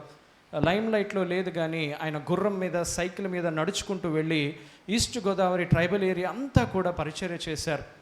ఆయన 50-51 సంవత్సరాల పరిచర్య కాలంలో సడన్గా హార్ట్ అటాక్ వచ్చి చనిపోయారు. అప్పుడు దేవుడు, ఇదిగో మీ తాతగారి పరిచర్య మీ కుటుంబంలో ఉన్నవాళ్ళు అందరూ చేయాలి అని దేవుడు చెప్పాడు. కానీ మా ఇంట్లో ఒక్కరు కూడా సేవకు రాలా. అందరూ చాలా అందంగా ఉంటారు, చాలా చక్కగా చదువుకున్నారు, బిహెచ్పివి ఇలాంటి కంపెనీస్లో జాబ్స్ ఉన్నాయి, ప్రాపర్టీస్ ఉన్నాయి, అందరికీ కార్లు, ఇల్లులు అన్నీ ఉన్నాయి. ఏ ఒక్కరు కూడా దేవుని యొక్క పరిచర్య చేయటం ఇష్టపడలే. నేను 2022 వరకు జిఎస్టీ నోడల్ ఆఫీసర్గా ఉండి డిప్యూటీ కమిషనర్గా ప్రమోషన్ వచ్చి ప్రార్థన చేస్తున్నాను, ప్రభువా నన్ను ఒక మంచి ప్రాంతానికి పంపించు, వీలైతే వైజాగ్ పంపించని ప్రార్థన చేస్తున్నాను. దేవుడు ఎప్పుడూ కూడా మనం అడిగిన దగ్గరికి పంపించడు. నన్ను ఎక్కడికి పంపించాడో తెలుసా? ఆ విజయవాడ నుంచి డైరెక్ట్గా తిరుపతికి పంపించాడు. తిరుపతి ఎన్ఫోర్స్మెంట్ ఆఫీసర్గా రాయలసీమ ప్రాంతం అంతా, నెల్లూరుకి నేను ఇన్ఛార్జ్గా వెళ్ళాను, 5 జిల్లాలకి. సో అక్కడున్న పెద్ద పెద్ద కంపెనీస్ అన్ని ఆడిట్ చేశాను. మీరు తిరిగే కియా కార్ ఉంటుంది కదా, ఆ కియా కార్ యొక్క మెయిన్ కంపెనీని నేను ఆడిట్ చేశాను. వాళ్ళ యొక్క రోజు టర్నోవర్ 2000-3000 కోట్లు ఉంటుంది. ఆలోచన చేయండి. తర్వాత హీరో హోండా బైక్స్ ఉంటాయి, ఆ కంపెనీని నేను ఆడిట్ చేశాను. పెప్సీ కంపెనీ, ఇలా అన్ని టాప్ కంపెనీస్ అక్కడికి నేను వెళ్ళినప్పుడు నేను చేస్తూ, ప్రభువా పాల్ గారిని కొరింథుకు నువ్వు పంపించినట్టు నన్ను తిరుపతి పంపించావా? చాలా చెప్తున్నా, జాగ్రత్తగా వినండి. భారతదేశంలో కాదు, మన ఆంధ్ర రాష్ట్రంలో తిరుపతిలో మీరు ఇలా మైక్ పెట్టి యేసయ్య పాట వేయడానికి లేదు. చండాలమైన తెలుగు సినిమా పాటలు అన్నీ వేయొచ్చు, వాడికేం ప్రాబ్లం ఉండదు. టెంపుల్ దగ్గరే వేసుకుంటూ ఉంటారు. కానీ ఒక్క క్రైస్తవ పాట కూడా తిరుపతిలో వేయడానికి లేదు. అక్కడ 2 లూథరన్ చర్చెస్ ఉంటాయి. ఆ లూథరన్ చర్చెస్ ఎప్పుడో కట్టడం వలన చిన్న కాంపౌండ్ ఉంటుంది. ఎఫ్ఎంపీబీ వారైనా, విశ్వవాణి ఎవరైనా సరే అక్కడే మీటింగ్స్ పెట్టుకుంటారు. అక్కడ శ్రమ ఎక్కువ ఉండడం వలన లూథరన్ బ్యాక్గ్రౌండ్లో ఉన్న వాళ్ళు కూడా దేవుని పరిచర్య గొప్పగా చేయడం నేను అక్కడ చూశాను. నా జీవితంలో అత్యంత ఎక్కువ సువార్త తిరుపతిలోనే నేను చేశాను. ఆలోచించండి, నాకు అస్సలు ఇష్టం లేదు, కానీ అనేక మందికి దేవుడి గురించి నేను తిరుపతిలోనే చెప్పడానికి దేవుడు కృపనిచ్చాడు. అక్కడ నేను ప్రార్థన చేస్తున్నప్పుడు 2023లో మా ఫ్యామిలీలో మెల్లిగా ఒకరొకరు చనిపోవడం స్టార్ట్ అయింది. మా మామయ్య వాళ్ళ వైఫ్ చనిపోయారు. ఫస్ట్ ఏదో అనారోగ్యంతో చనిపోయారు అనుకున్నాను. తర్వాత 2 అన్నయ్యలు, అందరూ 50-55 మధ్యలో ఉంటారు. అలా మా ఇంట్లో 7 నుంచి 9 మంది 2 సంవత్సరాల వ్యవధిలో చనిపోయారు. 2024లో నాకు ఆశ్చర్యం అనిపిస్తుంది, ఏంటి ఇలా చనిపోతున్నారు మా ఇంట్లో అని. నేను మా మదర్ ఫాస్టింగ్ ఉండి ప్రార్థన చేస్తున్నప్పుడు దేవుడు అన్నాడు, నేను వాళ్ళతో మాట్లాడాను, వాళ్ళు వినలేదు. మా ఇంట్లో వారికి 2015లో దేవుడు నాకు ఇచ్చిన దర్శనాన్ని తీసుకుని బిహెచ్పివి ఈ ప్రాంతం అంతా వచ్చి మా వాళ్ళందరికీ చెప్పాను. నిజమే, దేవుడు మనల్ని ఆశీర్వదించాడు. ఇన్ని సంవత్సరాలు ఎంతో అధోగతి నుంచి ఉన్నతమైన స్థితిలో దేవుడు మనల్ని పెట్టాడు, మంచిదే. కానీ దేవుడు చెప్పిన దేవుని చిత్తాన్ని మనం చేయట్లేదు, ఆయన పిలుపుని నెరవేర్చట్లేదు, ఆయన ప్రణాళికలో మనం నడవట్లేదు. మీరందరూ దేవుని వైపు తిరగండి మా ఇంట్లో వాళ్ళందరికీ చెప్పాను. 2016-17లో అందరూ కూడా, నేను అనుకున్నాను మా ఇంట్లో అందరూ రెగ్యులర్గా చర్చ్కి వెళ్తారు, ఏ ఫంక్షన్ అయినా వాళ్ళే ముందుంటారు, ఎఫ్ఎంపీవీలో ఉంటారు, విశ్వవాణిలో ఉంటారు. నేను వెళ్ళి మాటలు చెప్పగానే, మా ముందు చెడ్డీ వేసుకుని ముక్కు చీముడితో తిరిగేవాడివి ఈరోజు ఆఫీసర్ అయ్యామని మాకే చెప్తున్నావా అన్నారు. ఆశ్చర్యపోయాను నేను. రోజు బైబిల్ చదువుతాం, పొద్దున్నే 5 గంటలు లేస్తాం, నువ్వేంటి మాకు చెప్పేది? నేను చాలా ఆశ్చర్యపోయాను ఫస్ట్. అవునా, ఏంటి దేవుని చిత్తం, ఏంటి దేవుని పిలుపు, దేవుని ఉద్దేశం ఏంటని అడుగుతారేమో అనుకున్నాను. నువ్వెవడో మాకు చెప్పడానికి అన్నారు. నేను వెంటనే దేవుని దగ్గర కన్నీటితో ప్రార్థన చేసినప్పుడు అన్నాడు, నువ్వు బాధపడకు, నేను వెళ్ళినప్పుడు కూడా నాకు అదే చేశారన్నాడు దేవుడు. ఆయన కూడా ఆయన సొంత ఊరైన, అందుకే వాక్యంలో ఉంటుంది, ప్రవక్త తన సొంత ఇంటిలోనూ సొంత ఊరిలోనూ తప్ప మరి ఎక్కడనూ ఘనహీనుడు కాడు. దేవుడు నన్ను ఒక ప్రవక్తగా ఈ జనరేషన్కి పిలుచుకున్నాడు. దానియేలు, యోసేపు వరుసలో నేను వెళ్ళి ఎంతో బ్రతిమాలుకున్నాను, ఇంటింటికి వెళ్ళి అడుక్కున్నాను. మనం చదువుకున్నాం, ఉద్యోగం ఉంది, ఎంతో స్థితి ఉంది, కానీ దేవుని చిత్తము, పిలుపు, ప్రణాళిక మన జీవితాల్లో లేవు అని మా ఇంట్లో ఉన్న వాళ్ళందరి టైం తీసుకొని బయట వెయిట్ చేయించేవారు నన్ను. నేను ఎంతో విశ్వాసం, అప్పటికి నేను ఆఫీసర్నే, కానీ మా ఇంట్లో వాళ్ళు అలా ట్రీట్ చేసేవారు. నేను వెళ్ళి బాధపడుతూ వాళ్ళ ఇంటికి వెళ్ళి చెప్పాను, వాళ్ళందరూ వినలా. మా అత్త జీవితంలో ఆవిడ చెప్తున్నప్పుడే ఆవిడ చుట్టూ ఒక నల్లని క్లౌడ్ ఆవిడ మింగేయడం నేను లైవ్లో చూశాను. అదే వాళ్ళకి చెప్పాను, కానీ ఓకే ఓకే అన్నారు, కానీ ఎవరు వినలా. తర్వాత నేను ఆ మాటలందరికీ చెప్పిన తర్వాత వెళ్ళిపోయాను. ఎందుకంటే మా తాతయ్య సేవ ఆగిపోయింది.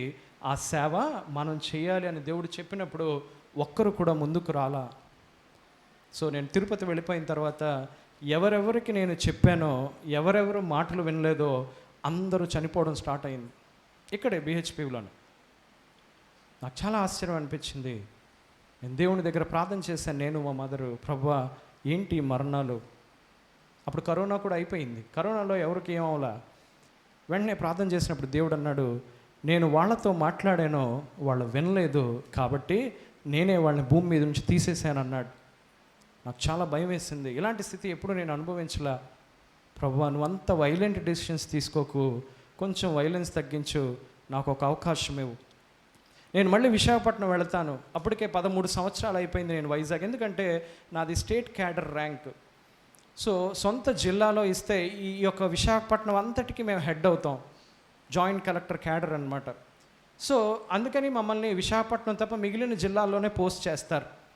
సో నేను దేవుని దగ్గర ప్రార్థన చేస్తున్నాను, ప్రభువా ఎలాగైనా నన్ను విశాఖపట్నం తీసుకెళ్ళు, ఆ మరణాలని ఆపు అని నేను ఆ యొక్క బండ సందులో నిలవబడి దేవుని దగ్గర పోరాటం చేస్తున్నాను. 2024లో ప్రారంభించాం. అప్పుడు మేము ప్రయత్నిస్తున్నాం. అదే టైంలో ఎలక్షన్స్ టైం. ఇప్పుడు మన వైజాగ్ కలెక్టర్ గారే అప్పుడు అన్నమయ్య జిల్లా కలెక్టర్గా ఉన్నారు, అభిషిక్త్ కిషోర్ అని. ఆయన దగ్గర అప్పుడు ఎలక్షన్ టైంలో నన్ను నోడల్ ఆఫీసర్గా వేస్తే నేను 1 టన్ సిల్వర్ అంటే 1000 కేజీల వెండిని సీజ్ చేశాం.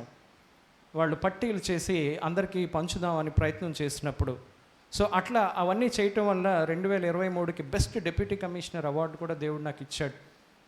ఎందుకు ఈ విషయాలు మీతో చెప్తున్నానంటే, ఆ ప్రాంతానికి వెళ్ళటం నాకు ఇష్టం లేకపోయినా అక్కడ ఉంటూనే నేను ప్రార్థన చేస్తున్నాను మా ఇంటి వారి కోసం, మా సంఘం కోసం. వెంటనే ప్రార్థన చేయగానే మా మమ్మీ నేను ప్రార్థన చేస్తున్నాం. సడన్గా ఒకరోజు అపవాది డైరెక్ట్గా మా అమ్మగారు రూమ్లోకి వచ్చాడు. మీరు వైజాగ్ వెళ్ళడానికి వీలు లేదన్నాడు వాడు. మేము ఇంకా ప్రార్థన చేస్తున్నాం. ఈలోపు ట్రాన్స్ఫర్స్కి అప్లై చేయగానే నేను వైజాగ్ వస్తాను అనుకునే లోపు మళ్ళీ గవర్నమెంట్ చేంజ్ అయింది. మీకు చెప్పాను కదా, ఆల్రెడీ నేను లోకేష్ గారి టీంలో వర్క్ చేశాను ఆ ముందు ప్రభుత్వం ఉన్నప్పుడు. సో మళ్ళీ వీళ్ళు రాగానే ఐటీలో పనిచేయడానికి ముందున్న ఆఫీసర్లే కావాలని మళ్ళీ నేను వైజాగ్ రావాల్సి ఉంటే అమరావతికి ట్రాన్స్ఫర్ చేశారు 2024లో. చాలా బాధపడ్డాను. ప్రభువా ఏంటి శోధన అని 1 ఇయర్ ప్రార్థన చేస్తూనే ఉన్నాను. ఈ విషయం కూడా మీతో చెప్పాలనుకుంటున్నాను. ప్రార్థన చేస్తున్నప్పుడు లాస్ట్ ఇయర్ 2025లో మా ట్రాన్స్ఫర్స్ అవ్వాలి. అవుతున్న టైంలో దేవుని దగ్గర నేను ప్రయాసపడి విశ్వాసంతో ప్రార్థన చేస్తున్నప్పుడు మా యొక్క బావగారు చెల్లి వాళ్ళ హస్బెండ్ ఆయన సేవలో ఉన్నారు. ఆయనకి దేవుడు ఒక దర్శనం ఇచ్చాడు. ఇదిగో మీ బావగారు ప్రార్థన చేస్తున్నారు ట్రాన్స్ఫర్ కోసం, ఒక 2 వ్యక్తులు ఆ ట్రాన్స్ఫర్ని ఆపుతున్నారని చనిపోయిన వాళ్ళ పాస్టర్ గారి దర్శనంలో కనబడి చెప్పి ఆయన దర్శనం అయిపోయింది. వెంటనే మా బావగారు తుళ్ళుపడి లేచి, ఇదిగో బావగారు ఇలా దర్శనం వచ్చింది అనగానే లాస్ట్ ఇయర్ జూన్ నెలలో ఆ జూన్ నెలంతా నేను చేసిన ప్రార్థన, ప్రభువా ఇది నీ చిత్తం అయితే నువ్వు చేయగలవు. సో ఆయన చెప్పిన విషయం ఏంటంటే, 2 మనుషులు నా యొక్క ట్రాన్స్ఫర్ని విశాఖపట్నం రాకుండా ఆపుతున్నాడు, ఎవరో తెలీదు. సో నేనేం చేశానంటే వెంటనే దేవుని చిత్తాన్ని కనుక్కోవటానికి బైబిల్ తీశాను.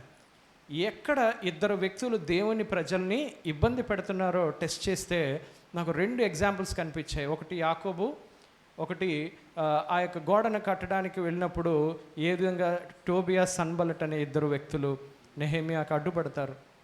కానీ యాకోబు విషయం నాకు ఎంతగానో అట్రాక్ట్ అయ్యాను. ఎందుకంటే యాకోబుని వెనక నుంచి మామ అయిన లాబాను తరుముతూ ఉంటాడు, నాదంతా పట్టుకుని వెళ్ళిపోతావా, మా అమ్మాయిని తీసుకుని వెళ్ళిపోతావా అని. ముందు వాళ్ళ అన్న అయిన ఏషావు ఎప్పుడు చంపేద్దామా అని 400లను పట్టుకొని ముందుకు వస్తాడు. సేవ చేస్తున్న మిషనరీస్ లేదంటే సేవకులుగా ఉన్నవారి మాటను జాగ్రత్తగా వినండి. ఎప్పుడైతే మనం దేవుని సేవ కొరకు ముందుకు వెళతామో అపవాది ఆ బ్యాటిల్ ఫీల్డ్లోకి వస్తాడు. అలాగా వాడు డైరెక్ట్గా దిగిపోయాడు వాళ్ళ ఆర్మీతో. నేను యాకోబు గురించి 32వ అధ్యాయం ఆదికాండంలో మీరు చూస్తే తర్వాత చదవండి. యాకోబు వస్తున్నప్పుడు ఆయన దగ్గర ఆస్తుంది, గొర్రెలు, మేకలు, ఎడ్లు చాలా ఆస్తుంది. తన దగ్గర పనివారు ఉన్నారు, పనిచేసే పనివారు ఉన్నారు, భార్యలు ఉన్నారు, పిల్లలు ఉన్నారు. ఆ రోజు యాకోబుకు లేనిది ఏంటంటే ఆర్మీ లేదు, సైన్యం లేదు. అప్పుడు యాకోబు ప్రార్థన చేస్తాడు, ప్రభువా నాకు వెనక నుంచి మా మామ, ముందు నుంచి మా అన్న, 2 నా రిలేటివ్సే, కానీ నన్ను భూమి మీద ఉంచకుండా చేయాలని వీళ్ళు ప్రయత్నిస్తున్నారు. నువ్వు వాగ్దానం చేశావు అబ్రహాము, ఇస్సాకు, యాకోబుల దేవుడు అని. మా నాన్నగారు బాగానే ఉన్నారు, మా తాతగారు పని అయిపోయింది, ఇప్పుడు నన్ను తీసేస్తే నీ వాగ్దానం ఏమవుతుందని యాకోబు ప్రార్థన చేస్తాడు. 32వ అధ్యాయంలో దేవుడు ఏం చేస్తాడంటే మహనయీము అనే ప్రాంతంలో 2 సేనా వ్యూహములు అంటే 2 ఏంజల్ ఆర్మీస్ని దేవుడు యాకోబు నిమిత్తం పంపిస్తాడు. మీరు చూడండి అక్కడ ఉంటుంది 32వ అధ్యాయం మహనయీము అనే ప్రాంతంలో.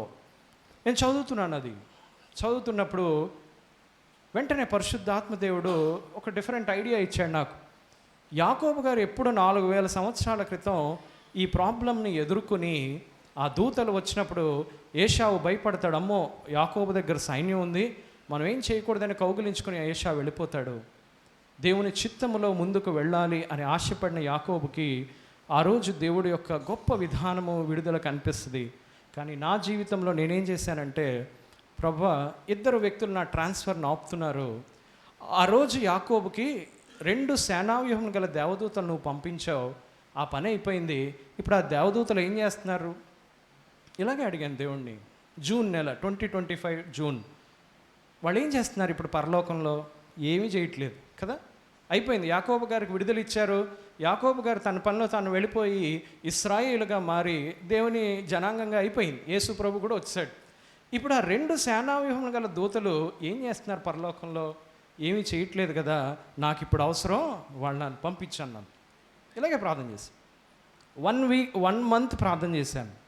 లాస్ట్ ఇయర్ జూన్ అంతా ఆఫీస్కి వెళ్ళడం రావడం, తలుపు వేసుకుని ఇదే ప్రార్థన. మీరు నమ్మండి, దేవుని చిత్తంలో మనం ముందుకు వెళ్ళేటప్పుడు ఇప్పటి వరకు బాగానే ఉంది, హ్యాపీగా ఉంది. 12 years సర్వీస్ అయిపోయింది. ప్రభువా, నేను ముందుకెళ్ళాలి, నీ చిత్తాన్ని చేయాలంటే నీ సహాయం నాకు కావాలి. 35 సంవత్సరాల కాలం దేవుడు మిమ్మల్ని నమ్మకంగా నడిపించాడు. కానీ మీ ముందు దేవుని చిత్తము చేయాలి అనే బాధ్యత మీలో ప్రతి ఒక్కరి మీద ఈరోజు దేవుడు పెడుతున్నాడు. ఇది కేవలం పాస్టర్ గారికి, పెద్ద పాస్టర్ గారు, చిన్న పాస్టర్ గారు అని కాదు, సంఘ విశ్వాసులుగా మీ మీద దేవుడు పెడుతున్నాడు. నీ జీవితంలో దేవుని చిత్తం ఏంటో నువ్వు గుర్తెరిగితే యుద్ధం చేయడానికి సిద్ధంగా ఉంటావు. నీ కొరకు, నీ కుటుంబం కొరకు, నీ భర్త రక్షణ లేదా భార్య రక్షణ కొరకు, నీ పిల్లల రక్షణ కొరకు నువ్వు ప్రార్థన చేసే ప్రార్థన యోధుడుగా, యోధురాలుగా నువ్వు ఈరోజు మారాలి. క్యాజువల్గా ఏదో వచ్చాం, చర్చ్లో అయిపోయింది, హల్లెలూయా స్తోత్రం అని వెళ్ళిపోవడం కాదు. ఈరోజు నీ జీవితంలో దేవుని చిత్తం ఉందా లేదా పరిశీలన చేసుకుని, అందుకే నేను ప్రాక్టికల్గా నా జీవితంలో జరిగినవి చెప్తున్నాను. దేవుడు నిజంగా ఆ సైన్యాన్ని అంతటిని పంపించాడు.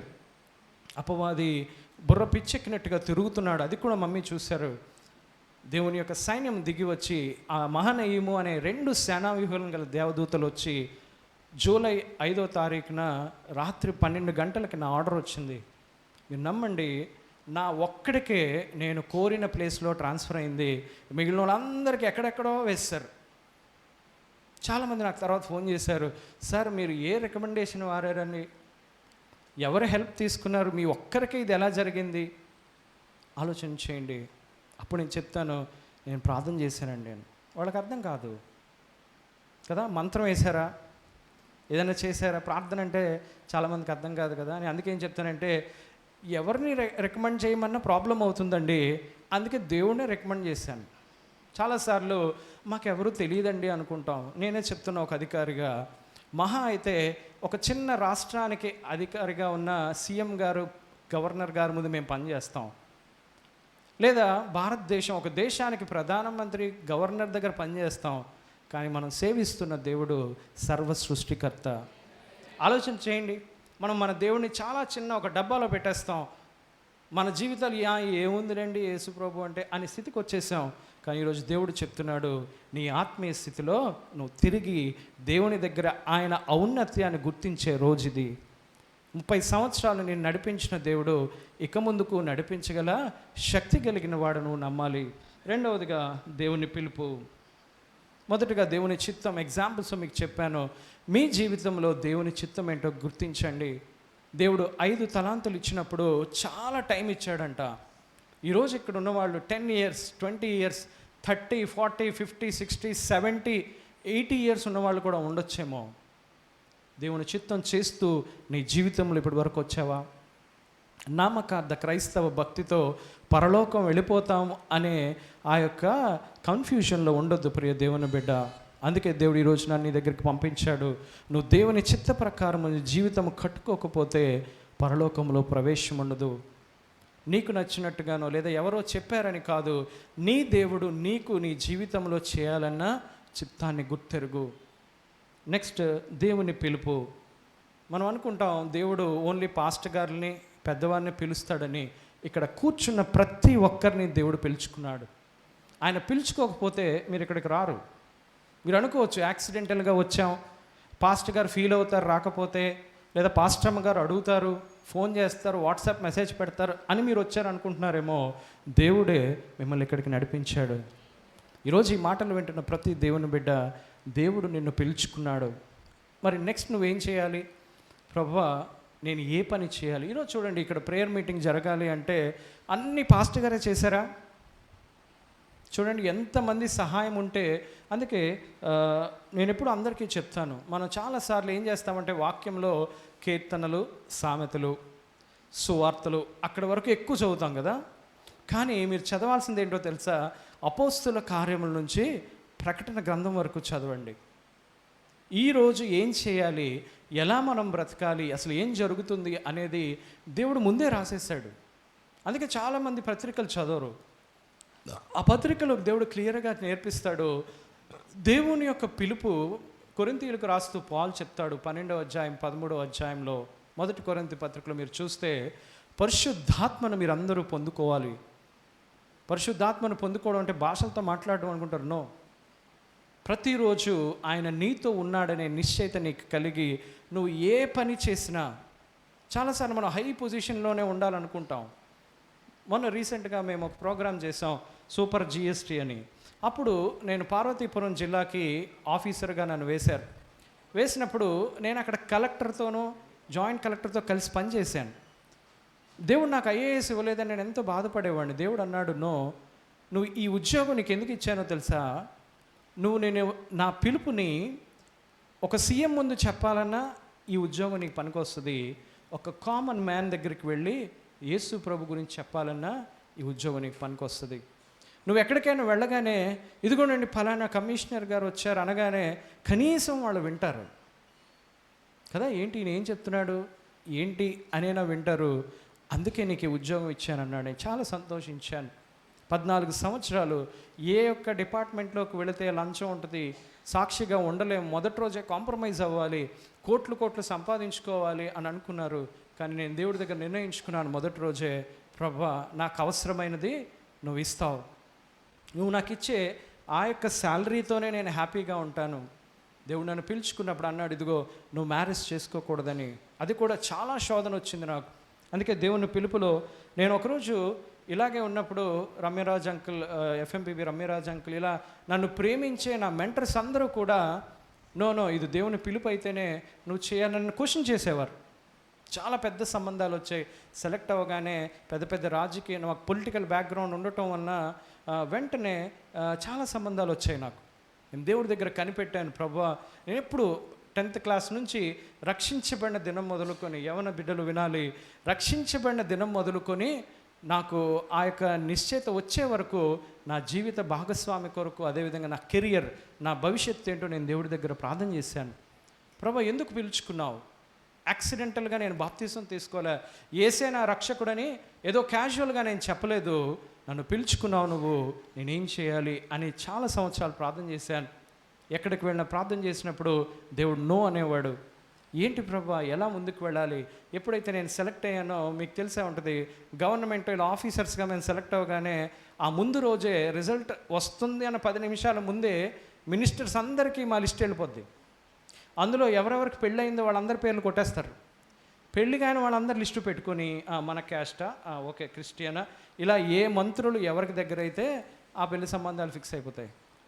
ఇంకా అక్కడ నుంచి టార్చర్ మొదలవుద్ది. నా జీవితంలో మా నాన్నగారు సడన్గా చనిపోవడంతో ఎక్కడెక్కడ ఏంటేంటి ఉన్నాయి, ఏం చేశారు వాళ్ళే చెప్పేస్తున్నారు. మాకు పలానా పెద్ద నాయకుని యొక్క బంధువులు, మేము 5 కోట్లు కట్నం ఇస్తాం, ఒక ఇల్లు ఇస్తాం, కారు ఇస్తాం.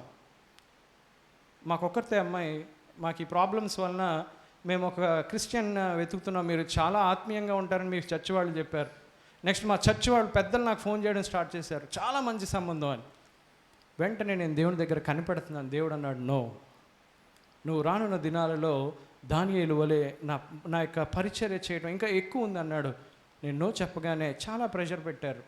అలా చాలామంది అడిగిన తర్వాత వాళ్ళు రీజన్ అడిగారు. క్రిస్టియన్స్ పెద్దలైన వాళ్ళు అడుగుతారు కదా రీజన్స్. నాకు ఏం రీజన్ చెప్పాలో అర్థం కాల. సో నేను వాక్యం చదువుతున్నప్పుడు పౌలు కొరింథీయులకు రాసిన పత్రికలో అంటాడు, స్త్రీని ముట్టకుండుట పురుషునికి మేలని ఆ సంఘంతో చెప్తాడు. ఎందుకంటే నాకు ఏం చెప్పాలో తెలియదు. ప్రభు నన్ను పిలుచుకున్నాను అంటున్నావు, ఇది నా పిలుపు నీ జీవితంలో అంటున్నావు, నాకు కన్ఫర్మేషన్ ఏది? నువ్వు నిజంగా నన్ను పిలుచుకుని పని చేయమంటున్నావు, నాకు కన్ఫర్మేషన్ ఇవ్వు. ఇప్పటి వరకు ఎవరైనా ఏదైనా అడిగితే ఇదిగో పౌలు ఇలా చెప్పాడు, పేతురు ఇలా చెప్పాడు అంటున్నాను, ఇంక ఇలా చెప్పను, నువ్వేం చెప్తున్నావో నీ వాక్యంలో నాకు కావాలని అడిగాను. ఆ రోజు చాలా హర్ట్ అయ్యాను. ఒకసారి ఏమైందంటే 2016లో చెల్లికి పెళ్లి చేద్దామని చూస్తున్నాం. నేను 2011లో ఉన్నప్పుడే దేవుడు నాతో మాట్లాడాడు. ఒక ఫ్రైడే ఈవినింగ్ నేను ఒక వర్క్ చేస్తున్నప్పుడు, నువ్వు ఇమీడియట్గా విశాఖపట్నం వెళ్ళు, ఆ నెక్స్ట్ రోజు శనివారం సెకండ్ సాటర్డే మీ చెల్లిని ఒక గదిలో మీ తల్లిని ఒక గదిలో పెట్టి వాళ్ళ కొరకు ప్రార్థన చేయన్నాడు. నేను వెళ్ళి చెల్లి గురించి ప్రార్థన చేస్తున్నప్పుడు వెంటనే దేవుడు ఒక ప్రవచనం ఇచ్చాడు. ఇదిగో ఈమెకి ఒక సేవకుడిని భర్తగా తీసుకొని ఇస్తాను, వాళ్ళ గర్భంలో ఒక మగపిల్లవాడు పుడతాడు, అతనికి సమూయేలను పెట్టి ఏ సేవ అయితే మా తాతగారి ద్వారా ఆగిపోయిందో ఆ సేవ వాళ్ళు మొదలు పెడతారన్నాడు. అప్పటికి చెల్లికి సంబంధాలు కూడా మేము చూడల. వెంటనే నేను షాక్ అయ్యి ప్రార్థన చేస్తూ ఒక మంచి దేవుని సేవకుడిని వెతుకుతున్నాం. చెల్లి చూడండి సెంట్రల్ గవర్నమెంట్ ఆఫీసరు, కానీ ఒక సేవకుడిని దేవుడు చేసుకోమన్నప్పుడు తన్ని నేను సిద్ధపరిచి వాళ్ళు ఈరోజు 2016లో వాళ్ళు మ్యారేజ్ అయింది, దగ్గర దగ్గర 10 సంవత్సరాలు దేవుని పరిచర్యలో ఉన్నారు. ఆలోచన చేయండి, కాకినాడలో ఉన్నారు ప్రస్తుతం. సో అలా అయినప్పుడు ఏమైందంటే 2016లో ఆ పెళ్ళికి కార్డు పట్టుకొని విశాఖపట్నంలో టాప్ పాస్టర్ గారి దగ్గరికి వెళ్ళాను. ఆయన ప్రార్థన కదా, మనం ఫస్ట్ కార్డు తీసుకెళ్ళి పాస్టర్ గారితో ప్రార్థన చేయిస్తాం. నేను ఆయనతో ప్రార్థన చేయిద్దామని వెళ్ళగానే సార్ రండి కూర్చోండి నన్ను కూర్చోబెట్టి ప్రార్థన చేశాడు. థ్యాంక్స్ అండి, ఇవన్నీ ఇంక పంచాలి కార్డులు అని నేను వెళుతుంటే ఒక 2 నిమిషాలు కూర్చోండి అన్నాడు. కూర్చోగానే సార్ మీరేమనుకోకండి, మీరు కట్నం లేకుండా ఒక సెంట్రల్ గవర్నమెంట్ ఆఫీసర్ సేవకుడిని చేసుకుని మీ విధానం అంతా చూశాను, అలాంటి వ్యక్తి కోసమే మేము కూడా వెతుకుతున్నాం మా కుటుంబంలో ఒక అమ్మాయికి అని ఆయన ఓ సంబంధం తెచ్చాడు.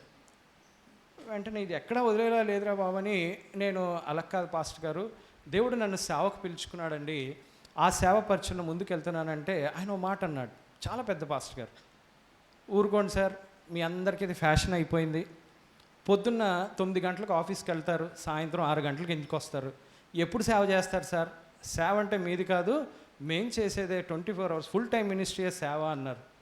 అంత గొప్ప సేవకుడు ఆ మాట అనేసరికి, మిగిలిన వాళ్ళంటే నేను పెద్దగా పట్టించుకునేవాడిని కాదు, కానీ ఆ సేవకుడు అలా అనేసరికి నా హృదయంలో గుచ్చుకుంది. వెంటనే ఇంటికి వెళ్ళిపోయాను. 38 ఎక్కి మన బిహెచ్పి దగ్గర దిగి ఇంటికి వెళ్ళిపోయి కార్డులన్నీ పక్కన ఇసిరేసి ఇంట్లో తలుపేసుకుని అలా నేల మీద పడి చిన్న పిల్లోళ్ళ ఏడుస్తున్నాను.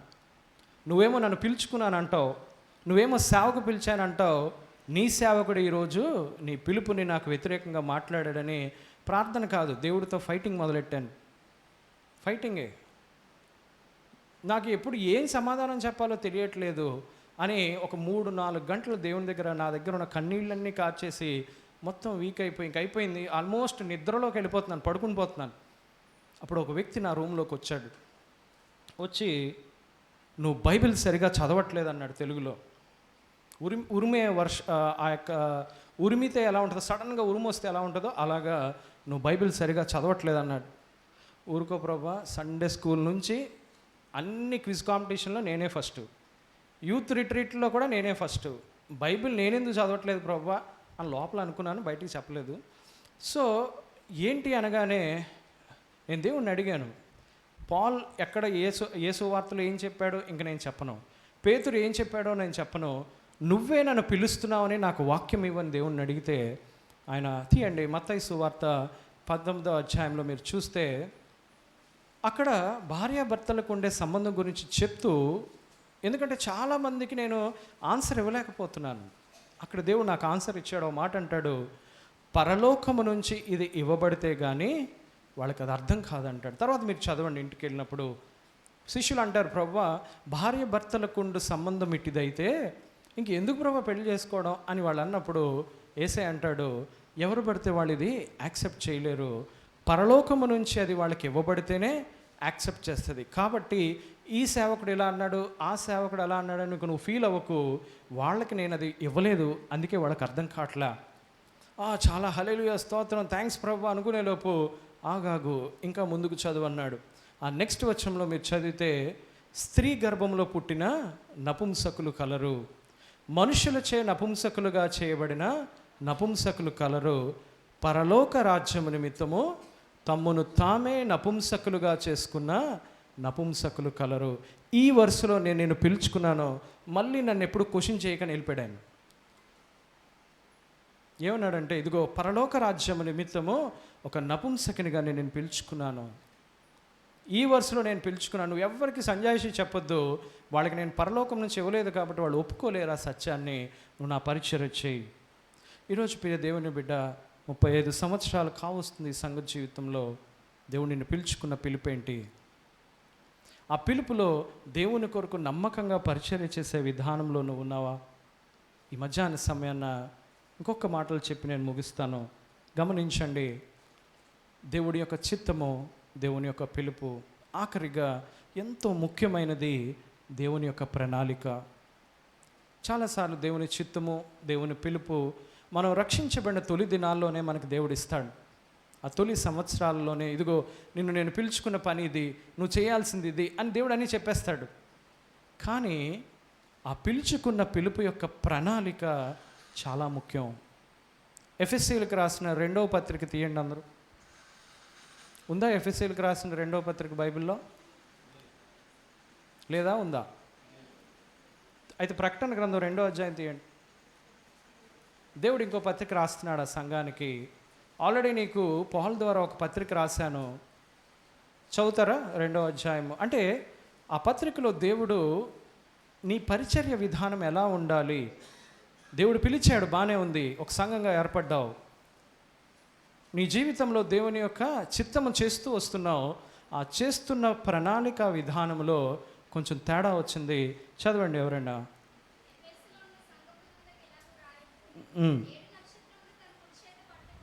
తల్లి కిందకు వచ్చారా? కిందకు వచ్చాయి ఇంకా. ఎస్, అక్కడ నుంచి చదువు.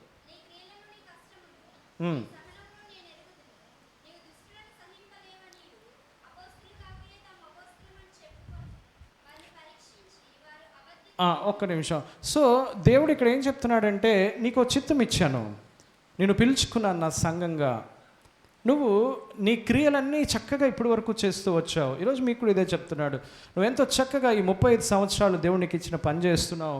నీ కష్టము ఎంతో ప్రయాసపడితే కానీ ఇలాంటి బిల్డింగ్, ఇలాంటి ప్రాంతం, ఇలాంటి సెటప్ చేయలేము.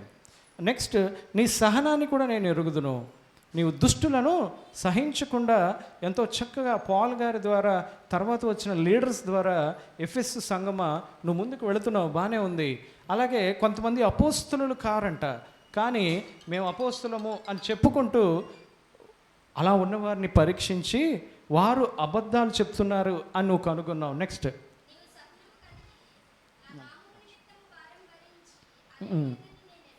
సో దేవుడు ఏం చెప్తున్నాడంటే, నువ్వు ఇంతవరకు పడిన కష్టమంతా నాకు తెలుసు, నేను చూస్తున్నాను, నేను గమనిస్తున్నాను. ఇక్కడ వరకు బాగానే ఉంది. నెక్స్ట్, సో ఆ మాట చాలా ఇంపార్టెంట్. ఇదంతా బాగానే ఉంది, కానీ అన్నాం అనుకోండి కదా, ఆ కానీలోనే మొత్తం ఉంటుంది. సో దేవుడు ఏమంటున్నాడు, అయినను. సో దేవుడు ఆ సంఘానికి ఏం చెప్తున్నాడంటే, నీ చిత్తము పిలుపును చేస్తూ అవి బాగానే ఉన్నాయి కదా అని ప్రణాళికలో నుంచి నువ్వు వెళ్ళిపోతే నేను ఒప్పుకోను. మొదట నువ్వు నన్ను ప్రేమించాలి. ఈరోజు దేవుడు మిమ్మల్ని అందరినీ బతుమాలుకుంటున్నాడు. మిమ్మల్ని బతుమాలుకోమన్న విషయం ఏంటో తెలుసా? మీరు యేసయ్యను ప్రేమించి ఈ సేవా విధానాన్ని చేస్తున్నారా, లేకపోతే ఒక ఆర్గనైజేషన్, ఒక చర్చ్ అనే బిల్డింగ్ విధానంలో చేస్తున్నామా? ఈ యొక్క మధ్యాహ్నం ఒకసారి గమనించండి. ప్రయాస అంతా ఇక్కడ ముందు కూర్చున్న సేవకులు, పరిచర్య చేసేవారిదేనా? ఈరోజు దేవుడు మీ అందరినీ ఒక విధంగా హెచ్చరిస్తున్నాడు. ఆ రోజు ఎఫెసు సంఘం అనుకుంది, నేను అపోస్తలు కాని వాళ్ళని, ఈ ప్రాబ్లమ్స్ ఉన్న వాళ్ళన్నింటినీ మేము జయించాం, చాలా బాగున్నాం అని ఒకవైపు అనుకుంటున్నారు. కానీ దేవుడు అంటున్నాడు, అన్నిటికన్నా ముఖ్యమైన ప్రేమను నువ్వు వదిలేసావు. నువ్వు పనిచేస్తున్న పని అంతా ముఖ్యమే, ముఖ్యం కాదని దేవుడు చెప్పట్లే. ఇన్ఫ్యాక్ట్ దేవుడు అంటున్నాడు, నేను చూస్తున్నాను, అది నాకు తెలుసు అంటున్నాడు. కానీ నువ్వు రక్షించబడిన తొలిదినం, ఇక్కడ దేవుడు అడుగుతున్నాడు, రక్షించబడిన క్రైస్తవులుగా ఉన్న మీ జీవితంలో ఒక్కసారి మీకు మీరు క్వశ్చన్ వేసుకోండి. యేసు ప్రభువుని ఏ సంవత్సరంలో మీరు దేవుడు రక్షకునిగా అంగీకరించి ఉంటారు? ఏ సంవత్సరంలో మీరు బాప్తీసం తీసుకున్నారు? నాకు చెప్పొద్దు, మీ మట్టుకు మీరే ఆలోచన చేసుకోండి. అప్పుడు మీరు ఎంత సమయం దేవుని వాక్యాన్ని కేటాయించేవారు? ఈరోజు మిమ్మల్ని మీరు పరిశీలించుకోండి. ప్రియ దేవుని బిడ్డ, దేవునితో నడిచే నడక ప్రాక్టికల్గా ఉంటుంది. నేను అడిగాను, ప్రభువా, నేను ఒక ఆఫీసర్గా ఆఫీసులో ఉంటే నేను ఎప్పుడు నీ సువార్త చేస్తాను? నిజమే కదా, ఒక్క సండే నేను వెళ్తాను, మాకు సాటర్డే కూడా వర్కింగ్ డేనే, ఎలాగ నేను నీ సువార్త చేస్తానంటే దేవుడు అన్నాడు క్లియర్గా, పరిశుద్ధాత్ముడు ఆడిబుల్ వాయిస్లో, నీ జీవితమే నడిచే కరపత్రికగా ప్రజలు చదవాలి. అంతే. టైంకి వెళ్ళు ఆఫీస్కి, అక్కడ నీ వర్క్లో టాప్లో ఉండు.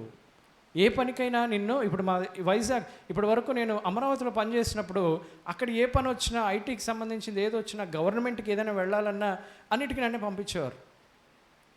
అలాగే అక్కడ ఉన్న వాళ్ళందరూ పెద్ద పెద్ద వాళ్ళతో, అన్ని డిపార్ట్మెంట్ వాళ్ళతో సంబంధాలు వచ్చాయి. సో తర్వాత తీరా ఇప్పుడు విశాఖపట్నం వచ్చిన తర్వాత మళ్ళీ విశాఖపట్నంలో కూడా ఎక్కడ ఏం చేయాలి, ఇది ఎక్కడ ఏం పెట్టాలి అనే పని దేవుడు మనకే ఇస్తున్నాడు. ఎందుకు ఈ విషయం చెప్తున్నానంటే, మీరు ఎక్కడ ఉన్నా సరే, ఇంట్లో ఉన్నారా, మీ భర్తకు విధేయులై మీ భార్యని ప్రేమిస్తూ మీ బిడ్డలకు మాదిరిగా ఉన్నారా? దేవుడు అడుగుతున్నాడు. దేవుణ్ణి ప్రేమించడం అంటే ఆయన ఆజ్ఞలను, కట్టడలను, విధులను గైకొనడం. యోహాను సువార్త 14వ అధ్యాయం. నేను అడిగాను దేవుణ్ణి, ప్రభువా, నువ్వు అత్యున్నతమైన సింహాసనం మీద ఉన్నావు, యేసయ్య నువ్వు పనిచేసేసి తండ్రి కుడిపార్శ్వం ఇంకో సింహాసనం వేసుకుని కూర్చున్నావు, హల్లెలూయా స్తోత్రం అంటే దేవుడు అన్నాడు, ఆగు, మేము ఈ సింహాసనం మీద కూర్చోవడం కంటే కూడా ఈ సింహాసనం వదిలి మేమిద్దరము కూడా నీ దగ్గరికి వచ్చి నీ హృదయంలో ఉండాలని కోరుతున్నాం. తెలుసా మీకు ఈ మాట? యోహాను సువార్త 14వ అధ్యాయంలో మీరు చదవండి, తర్వాత ఇంటికి వెళ్ళి, ఇదిగో ఎవడు నన్ను ప్రేమిస్తే వాడు నా ఆజ్ఞలను గైకొంటాడు. అలా నడుస్తున్నప్పుడు నేను నువ్వు తండ్రిని వచ్చి వాళ్ళతో ఉంటామన్నాడు. ఆ మాట నా జీవితంలో ఎప్పుడు నేను దాన్ని అన్వయించుకొని జీవిస్తూ ఉంటాను. నేను ఇప్పుడు కారులో వెళ్ళినా, ఎక్కడికి వెళ్ళినా నాతో పాటు నా దేవుడు ఉన్నాడనే నిశ్చయిత నాకు ఎప్పుడూ ఉంటుంది.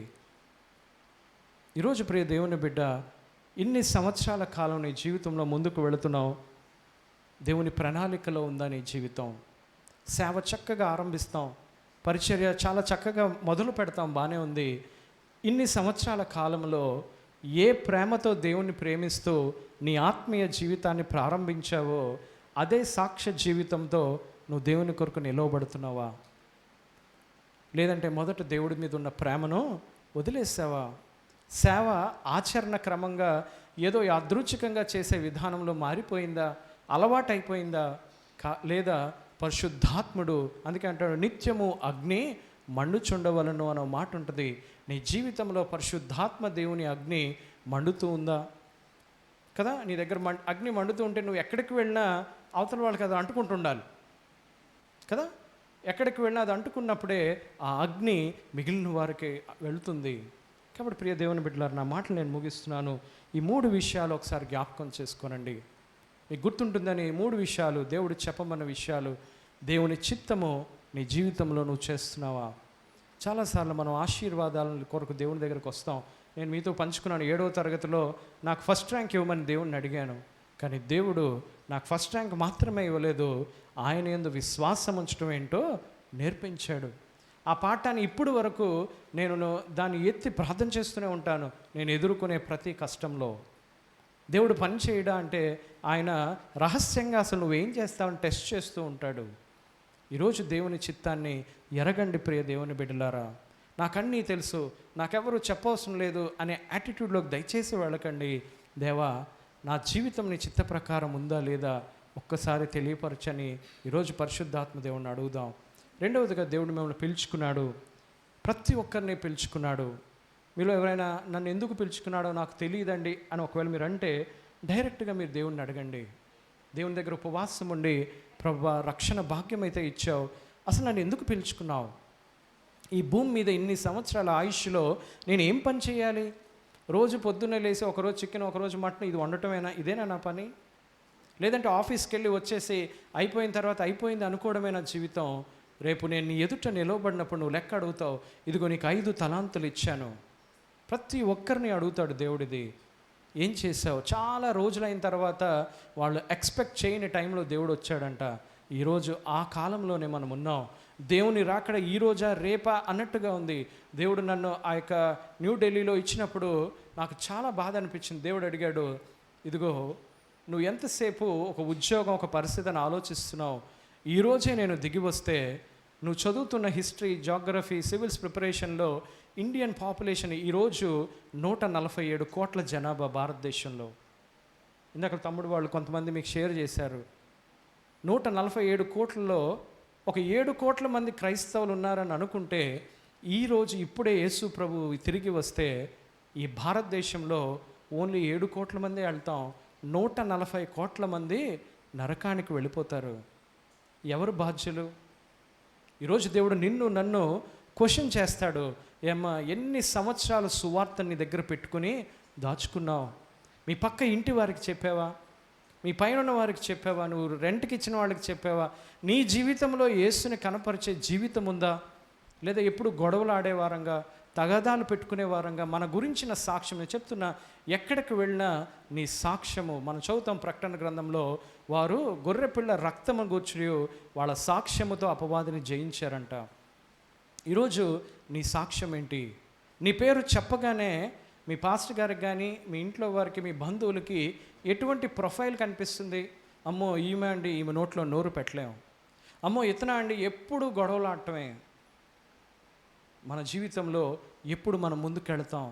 కాబట్టి దేవుడు ఈరోజు మిమ్మల్ని అందరినీ రిక్వెస్ట్ చేస్తున్నాడు, దేవుని చిత్తాన్ని మీ జీవితంలో తిరిగి గుర్తు చేసుకోండి. ఎస్, నేను దేవుని చిత్త ప్రకారమే నడుస్తున్నాను అనగానే దేవుని అడగండి, ప్రభువా నేను కేవలం 30 ఆగిపోయానేమో, నన్ను 60 తీసుకుని వెళ్ళు, నన్ను 100 తీసుకుని వెళ్ళు. ఇంకొక 3 సంవత్సరాల్లో నేను జాయింట్ కమిషనర్ అవుతాను, అయితే 2-3 జిల్లాలకు అధికారం అవుతాను, నాకు ఇంత సమయం ఉండదు. అందుకే నేను దేవుని విశాఖపట్నంలో ఉన్నప్పుడు ప్రార్థన చేస్తాను, ప్రభువా ఎప్పుడు ట్రాన్స్ఫర్ అవుతుందో నాకు తెలియదు, మళ్ళీ 29లో ఎలక్షన్స్ ఉన్నాయి, కాబట్టి ఎంత సమయం వీలైతే అంతమందికి ఈరోజు నేను నీ వాక్యాన్ని, నీ యొక్క మాటలను తెలియచేయాలని నేను ప్రయాసపడుతూ ఉంటాను.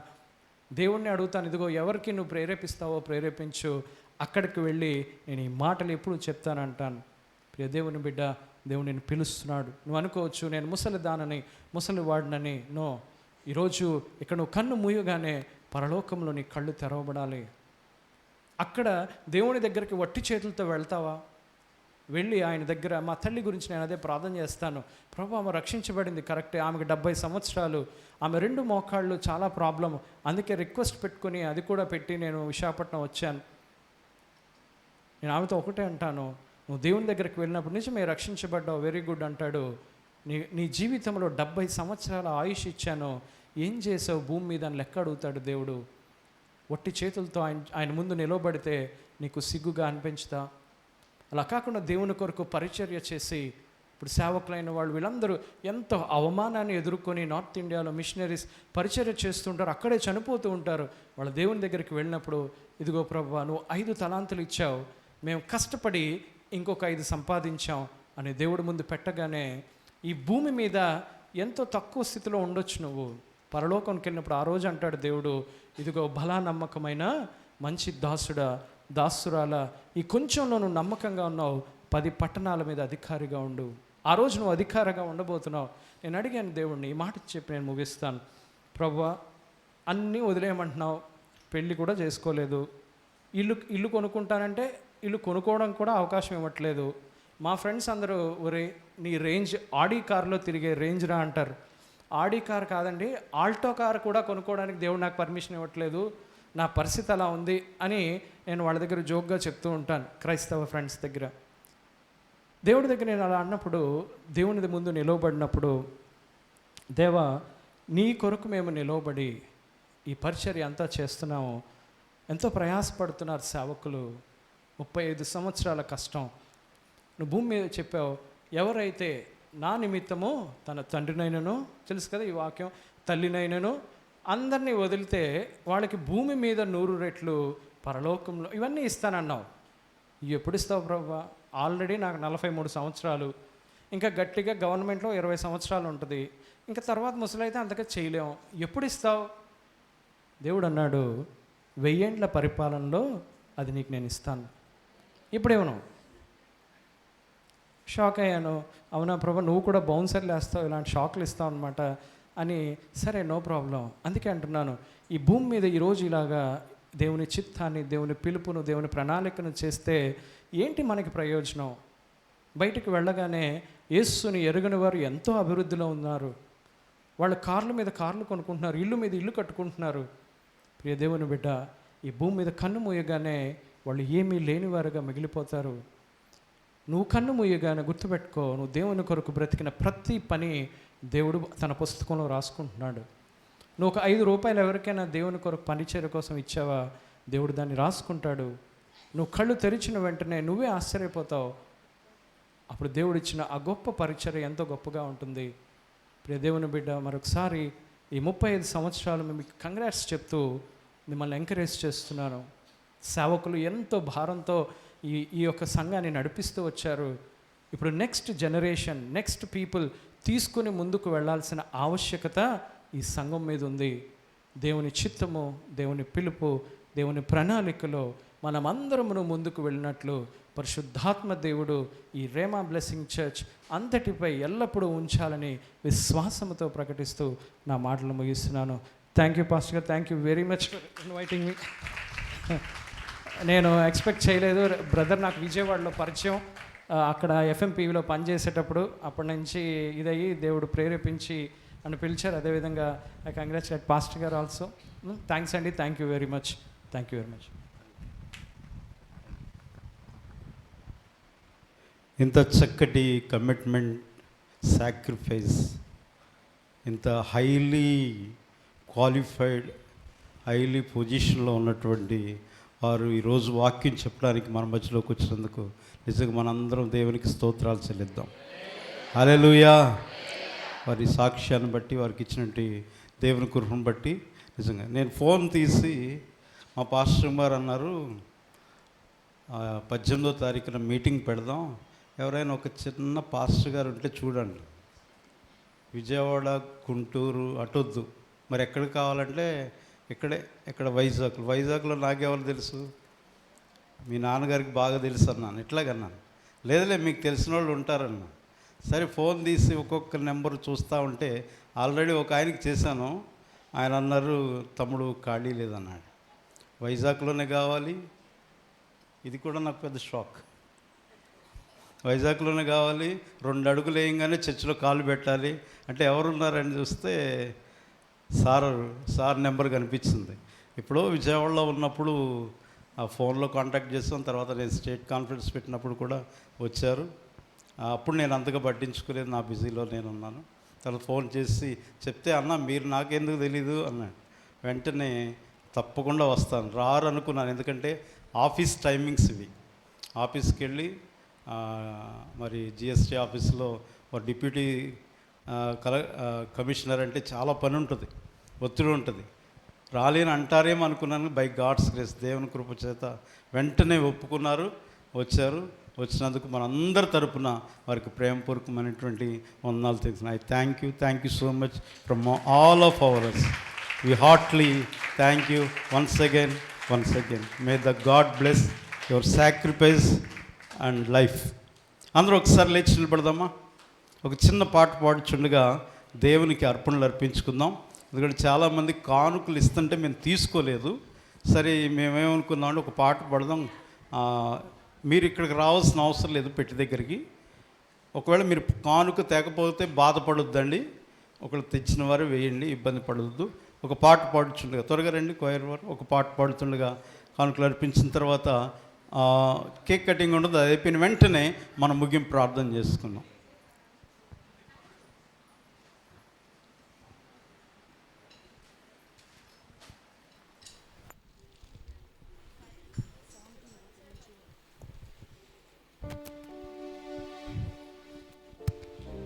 మంచివాడు గొప్పవాడు నా యేసు పరిశుద్ధుడు, మేలులెన్నో చేయువాడు నా యేసు అందరికీ.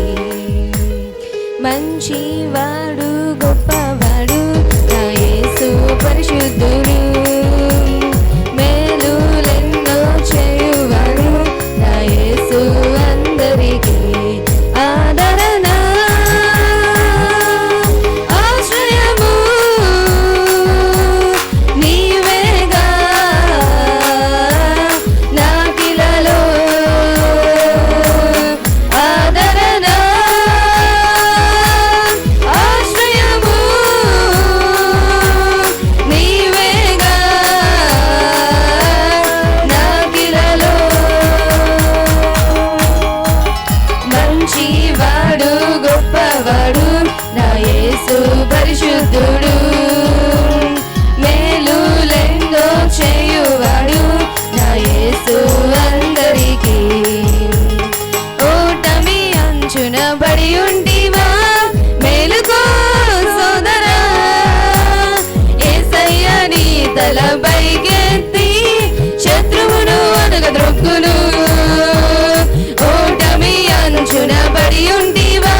మేలులెన్నో చేయువాడు నా యేసు అందరికీ.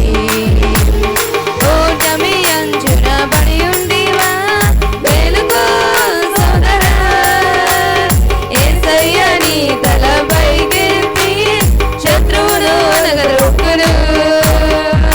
ఒంటరి వారిని వ్యవస్థగా వృద్ధి చేసే దేవుడవు, దీనులను పైకి లేవనెత్తి సింహాసనం ఎక్కించును. ఆదరణ ఆశ్రయము నీవేగా నాకిలలో. ఆదరణ ఆశ్రయము నీవేగా నాకిలలో.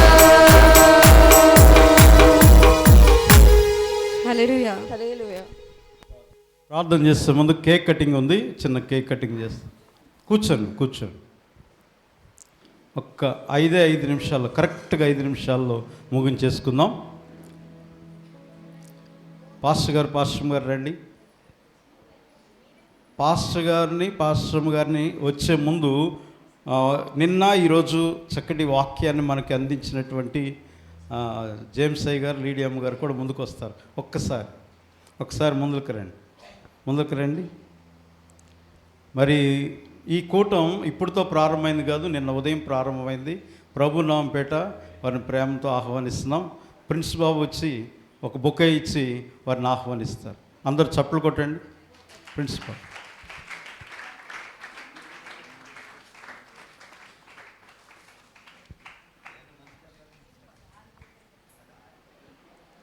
మీకు కాదు పాస్టర్ గారు చప్పట్లు కొట్టండి.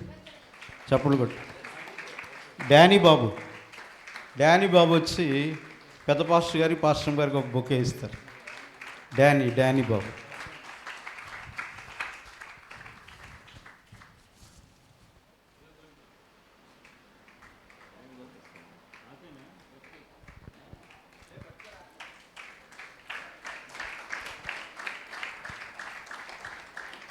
ఇంత చక్కటి పరిచర్యను మాకు అప్పగించిన పెద్ద పాస్టర్ గారికి మరి బియోలా పాస్టర్ గారు వచ్చి ఒక షాల్ వేసి గౌరవిస్తారు. అయిపోయిన తర్వాత కాదు, ముందే, తర్వాత కేక్ కట్ చేస్తాం. త్వరగా రండి.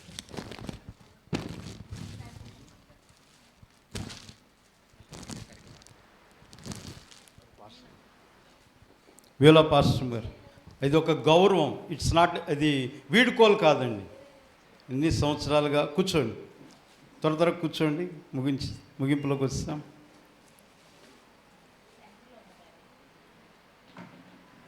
ఎక్కడొక చేరేయండి.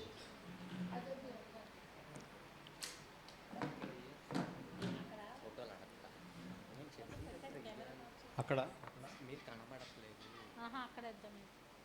సరే, ఎక్కడో చోట వేయండి. త్వరగా వేయండి. According to your convenient. Danny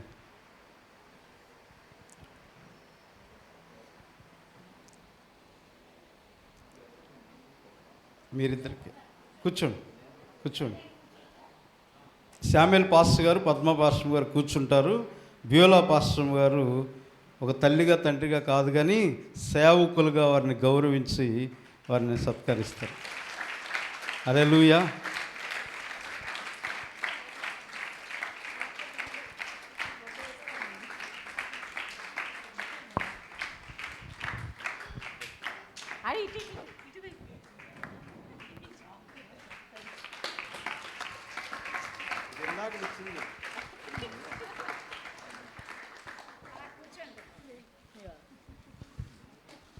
తర్వాత ఎప్సిబా పాస్టర్ గారు కూడా ఒక షాల్ తీసుకొచ్చారు.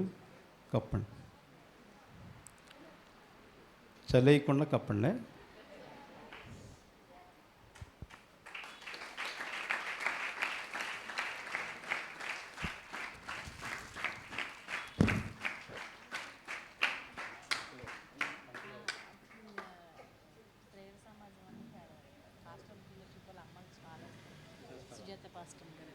తర్వాత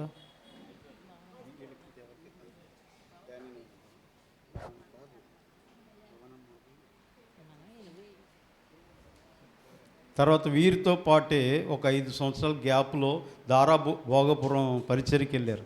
మరి మిమ్మల్ని కూడా మేము చూడకపోతే మమ్మల్ని దేవుళ్ళు ఎక్కడ అడుగుతాడు? ఇప్పుడే వాక్యం విన్నాం కదా, రండి రండి.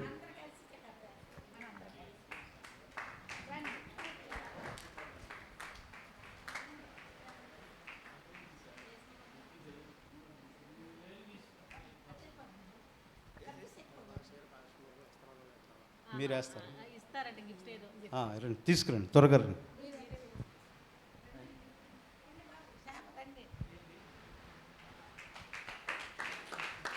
దేవుని పరిశుద్ధమైన నామంలో సాదరంగా మిమ్మల్ని సన్మానిస్తూ దేవుని సేవకులుగా స్వీకరిస్తూ దేవుని సమస్త మహిమ ఘనత ప్రభావం దేవునికి చెల్లిస్తున్నాం. ఆమేన్.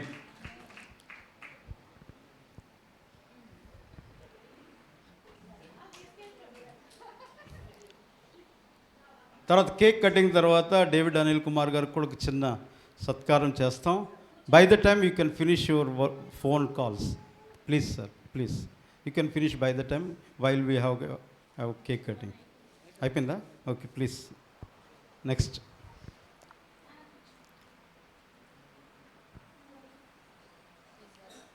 యేసుబాబు గారు గిఫ్ట్స్ తీసుకొచ్చారు.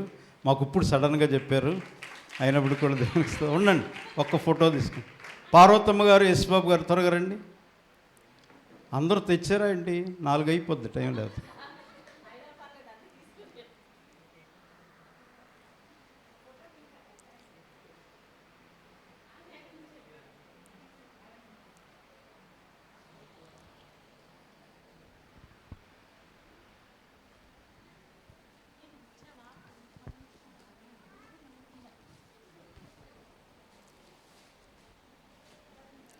సుజాత పాస్టర్ గారు కూడా ఏదో తీసుకొచ్చారట ప్రేమతో, ఫెలోషిప్ తరపున. సారీ ఆల్ఫా ఒమేగా ఫెలోషిప్ అట. ఏదో ఈ ఫెలోషిప్లు బోల్డ్ అన్నీ అయిపోయినాయి, 4 తిరగట్లేదు. ఆల్ఫా ఒమేగా ఫెలోషిప్ నుంచి సేవకురాండ్రు ఇస్తున్నటువంటి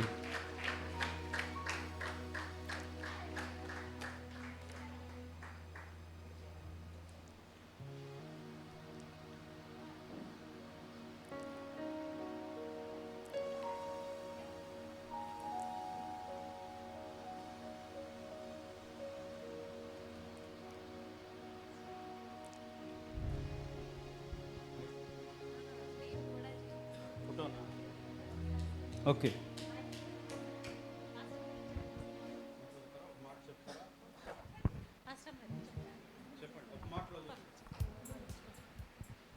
దేవుని నామానికి మహిమ కలుగును గాక. మరి అమ్మతో పరిచయం అయితే నాకు 1 సంవత్సరం నుంచి, కానీ దేవుని మహాకృపను బట్టి అమ్మ చాలా అద్భుతంగా మరి అందరినీ ప్రోత్సహించే విషయంలో, సేవ చేసే విషయంలో, మరి ఎక్కడికైనా పరిచయం వెళ్ళే విషయంలో కూడా ఈ వయసులో కూడా అందరికన్నా ఫస్ట్ ఉంటారు. హల్లెలూయా. అంటే చాలా ఈ వయసులో అందరిని ఎంకరేజ్ చేయటం, మరి వాళ్ళ సేవ అనుభవంలో మరి మాకు కూడా చాలా మాదిరిగా ఉంటూ, మరి మేము కూడా ఆల్ఫా ఒమేగా ఒక ఫెలోషిప్లో ఉంటూ మమ్మల్ని ప్రోత్సహిస్తూ సేవకురాలందరినీ చక్కగా అన్ని విషయాలు గ్యాదర్ చేస్తూ నడిపిస్తున్నారు. అమ్మ ఇంకా ముందుకి మమ్మల్ని ఇంకా అందరిని నడిపించాలి, ఇంకా సేవలో బలంగా వాడబడాలి, మా అందరికి ఇంకా మాదిరిగా ఉండాలని మా ఆశ, మా ప్రార్థన. ఇంకా మేము కూడా ఆమె అడుగుజాడలో నడవాలని మేము కోరుకుంటున్నాం. మీ అందరికీ ప్రత్యేకమైన వందనాలు చేస్తున్నాం. చివరిగా డేవిడ్ అనిల్ కుమార్ గారు వస్తారు, వారిని కూడా సత్కరించిన తర్వాత కేక్ కటింగ్ వెళ్తాం. ప్లీజ్ ఒక్క నిమిషమే.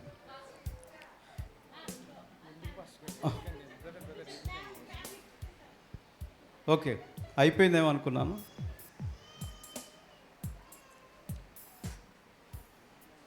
జాన్, రజని ఇద్దరు, మరి జాన్ ఈ సంఘం నుంచే సేవకు అభిషేకించబడి ఇప్పినవనపాలెంలో దేవుని పరిచయం చేస్తూ ఉన్నారు. రేమా బ్లెస్సింగ్స్ తరపున వారు కూడా సత్కరించడం దేవుని ఆశీర్వాదం, దేవుని దీవెనకరం. మంచిది.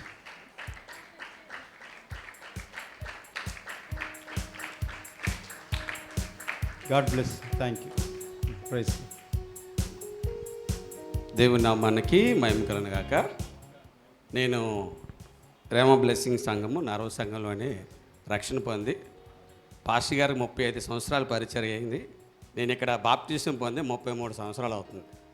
దేవుని కృపను బట్టి ఇక్కడే రక్షణ పొంది ఈ సంఘం ద్వారా బలపరచబడి అభిషేకించబడి ఇప్పులవానిపాలెం ప్రాంతంలో దేవుని పరిచయం చేస్తున్నాను. 16 సంవత్సరాలుగా అక్కడ దేవుని పరిచయం చేస్తున్నాను. అందుని బట్టి ఈ సంఘాన్ని బట్టి సేవకులు బట్టి నేను ఎంతగానో సంతోషిస్తూ ఉన్నాను.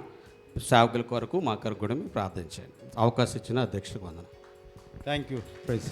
చివరిగా మనకి ఈరోజు వాక్య సందేశాన్ని అందించి చక్కటి సాక్షి రూపంలో పంచుకున్నటువంటి డేవిడ్ అనిల్ కుమార్ గారికి వారి అమూల్యమైన సమయం, డ్యూటీ సమయాన్ని దేవుని కొరకు కేటాయించి మన మధ్యలోకి అందించినందుకు కొరకే వారికి ప్రత్యేకంగా వందనాలు చెల్లిస్తున్నాం. దేవుడు వారిని, వారి అమ్మగారిని, దేవుడు వారికి ఇచ్చినటువంటి బాధ్యతను దేవుడు అత్యధికంగా ఆస్వాదించి దీవించి బలపరచునుగాక. ఆమేన్.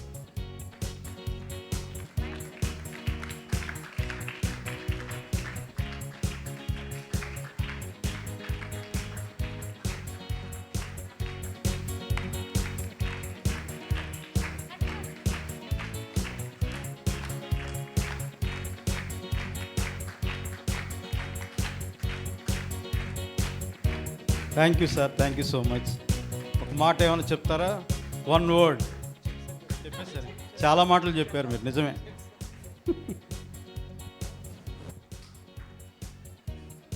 చివరిగా కేక్ కట్ చేస్తారు పాస్టర్ గారు, పాస్టమ్ గారు మీరే.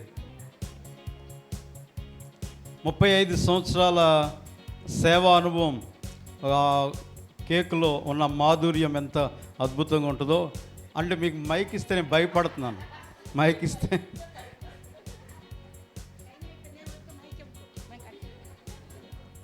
ఆశపడ్డారు. దయచేసి మరి సన్మానానికి మనం అర్హులం కాదు. అంత మంచి పరిచర్య ప్రభువు నచ్చినట్లు ఇంకా చేయాలని మీరు అందరూ కూడా మా కొరకు ప్రార్థన చేయండి. చేస్తారా? గట్టిగా చెప్పండి. రైట్. మీరు అలా చేస్తున్నప్పుడు దైవజనులు చెప్పిన వర్తమానం మా హృదయములు ఇంకా మరి ఎక్కువగా పనిచేసి ప్రభు పని ఇంకా చేయాలని ఆశ. తండ్రి కుమార పరిశుద్ధాత్మ చెబుదామని.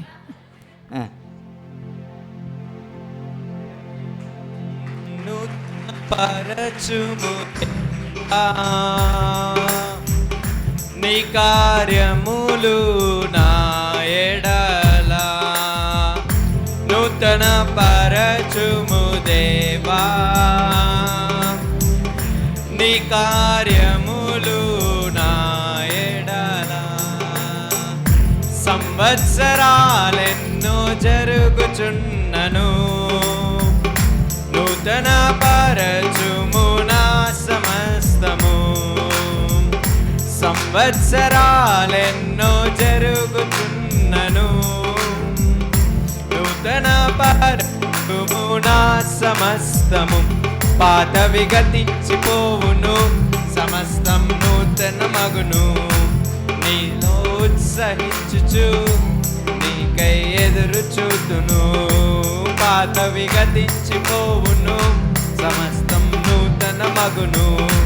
నీలో ఉత్సహించుచు నీకై ఎదురు చూతుము. మంచిది. ఈ సమయంలో దేవుడు చేసిన ప్రతి కార్యాన్ని బట్టి దేవుని నామానికి మహిమ కలుగును గాక. చేరువచ్చిన మీ అందరికీ మా ప్రత్యేకమైన వందనాలు చెల్లిస్తున్నాం. సేవకులకు కూడా మీ అందరికీ కూడా ప్రత్యేకమైన వందనాలండి. మీ ప్రోగ్రామ్స్ని కొంతమంది త్వరగా ముగించుకొని వచ్చారు, కొంతమంది ఉన్నా కానీ వేరే వాళ్ళకి అప్పచెప్పి వచ్చారు. మీ అమూల్యమైన సమయం ఇచ్చినందుకు కొరకై ప్రత్యేకమైన వందనాలు చెల్లిస్తున్నాం. కంటిన్యూగా ఈ సంఘం కొరకు దయచేసి ప్రార్థన చేయండి. ఇంకెవరైనా ఒకవేళ మర్చిపోయినట్లయితే క్షమించండి.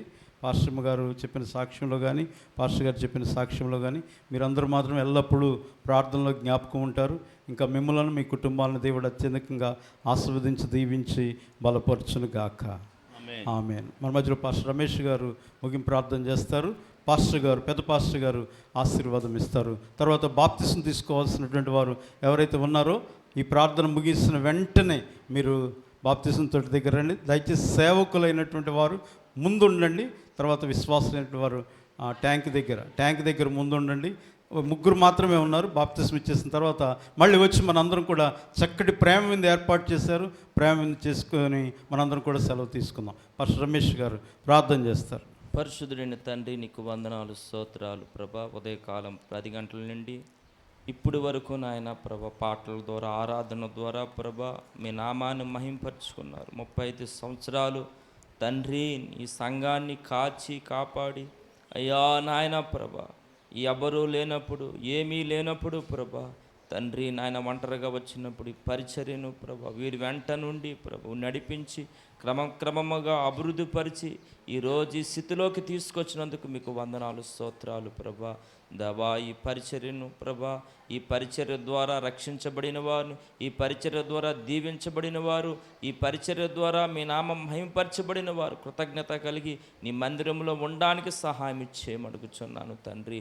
అయ్యా నాయన ఈరోజు నీ సేవకుడి ద్వారా మాట్లాడినందుకు నీకు వందనాలు అయ్యా. ఈ పరిచర్యను విస్తరింపజేయండి అయ్యా నాయన ప్రభ. తల్లి గారిని తండ్రి గారిని ప్రభ అయ్యా మీ కృపారక్తములో భద్రపరచండి తండ్రి. నీ సన్నిధిని మా అందరి మీద ఉంచమని ప్రార్థన యేసునామడుచున్నాం తండ్రి. ఆమేన్. ఆమేన్.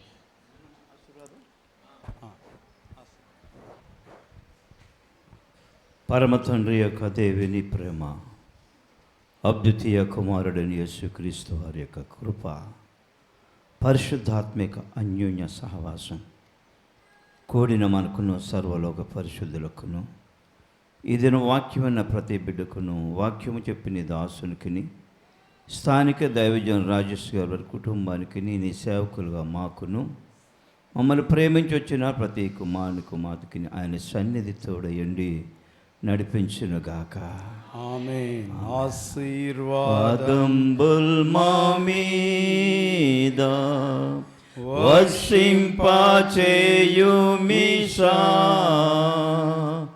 ఆశతో నమ్మియున్నాము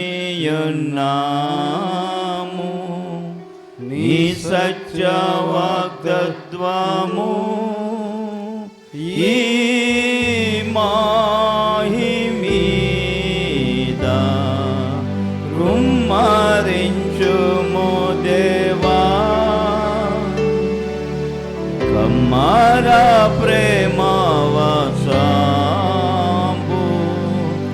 కుమ్మరించుము దేవా. ఆమేన్, ఆమేన్, ఆమేన్. యేసు మహారాజుకి జై. రాజులు రాజుకి జై. ప్రభువులు ప్రభువుకి త్వరలో రానున్న యేసయ్యకి అందరికీ వందనాలు. పెద్ద సంఘం నుంచి కొంతమంది వచ్చారు, వారికి కూడా మా ప్రత్యేకమైన వందనాలు. తర్వాత చిన్న యాతయ్య పాలన సంఘం నుంచి కొంతమంది వచ్చారు.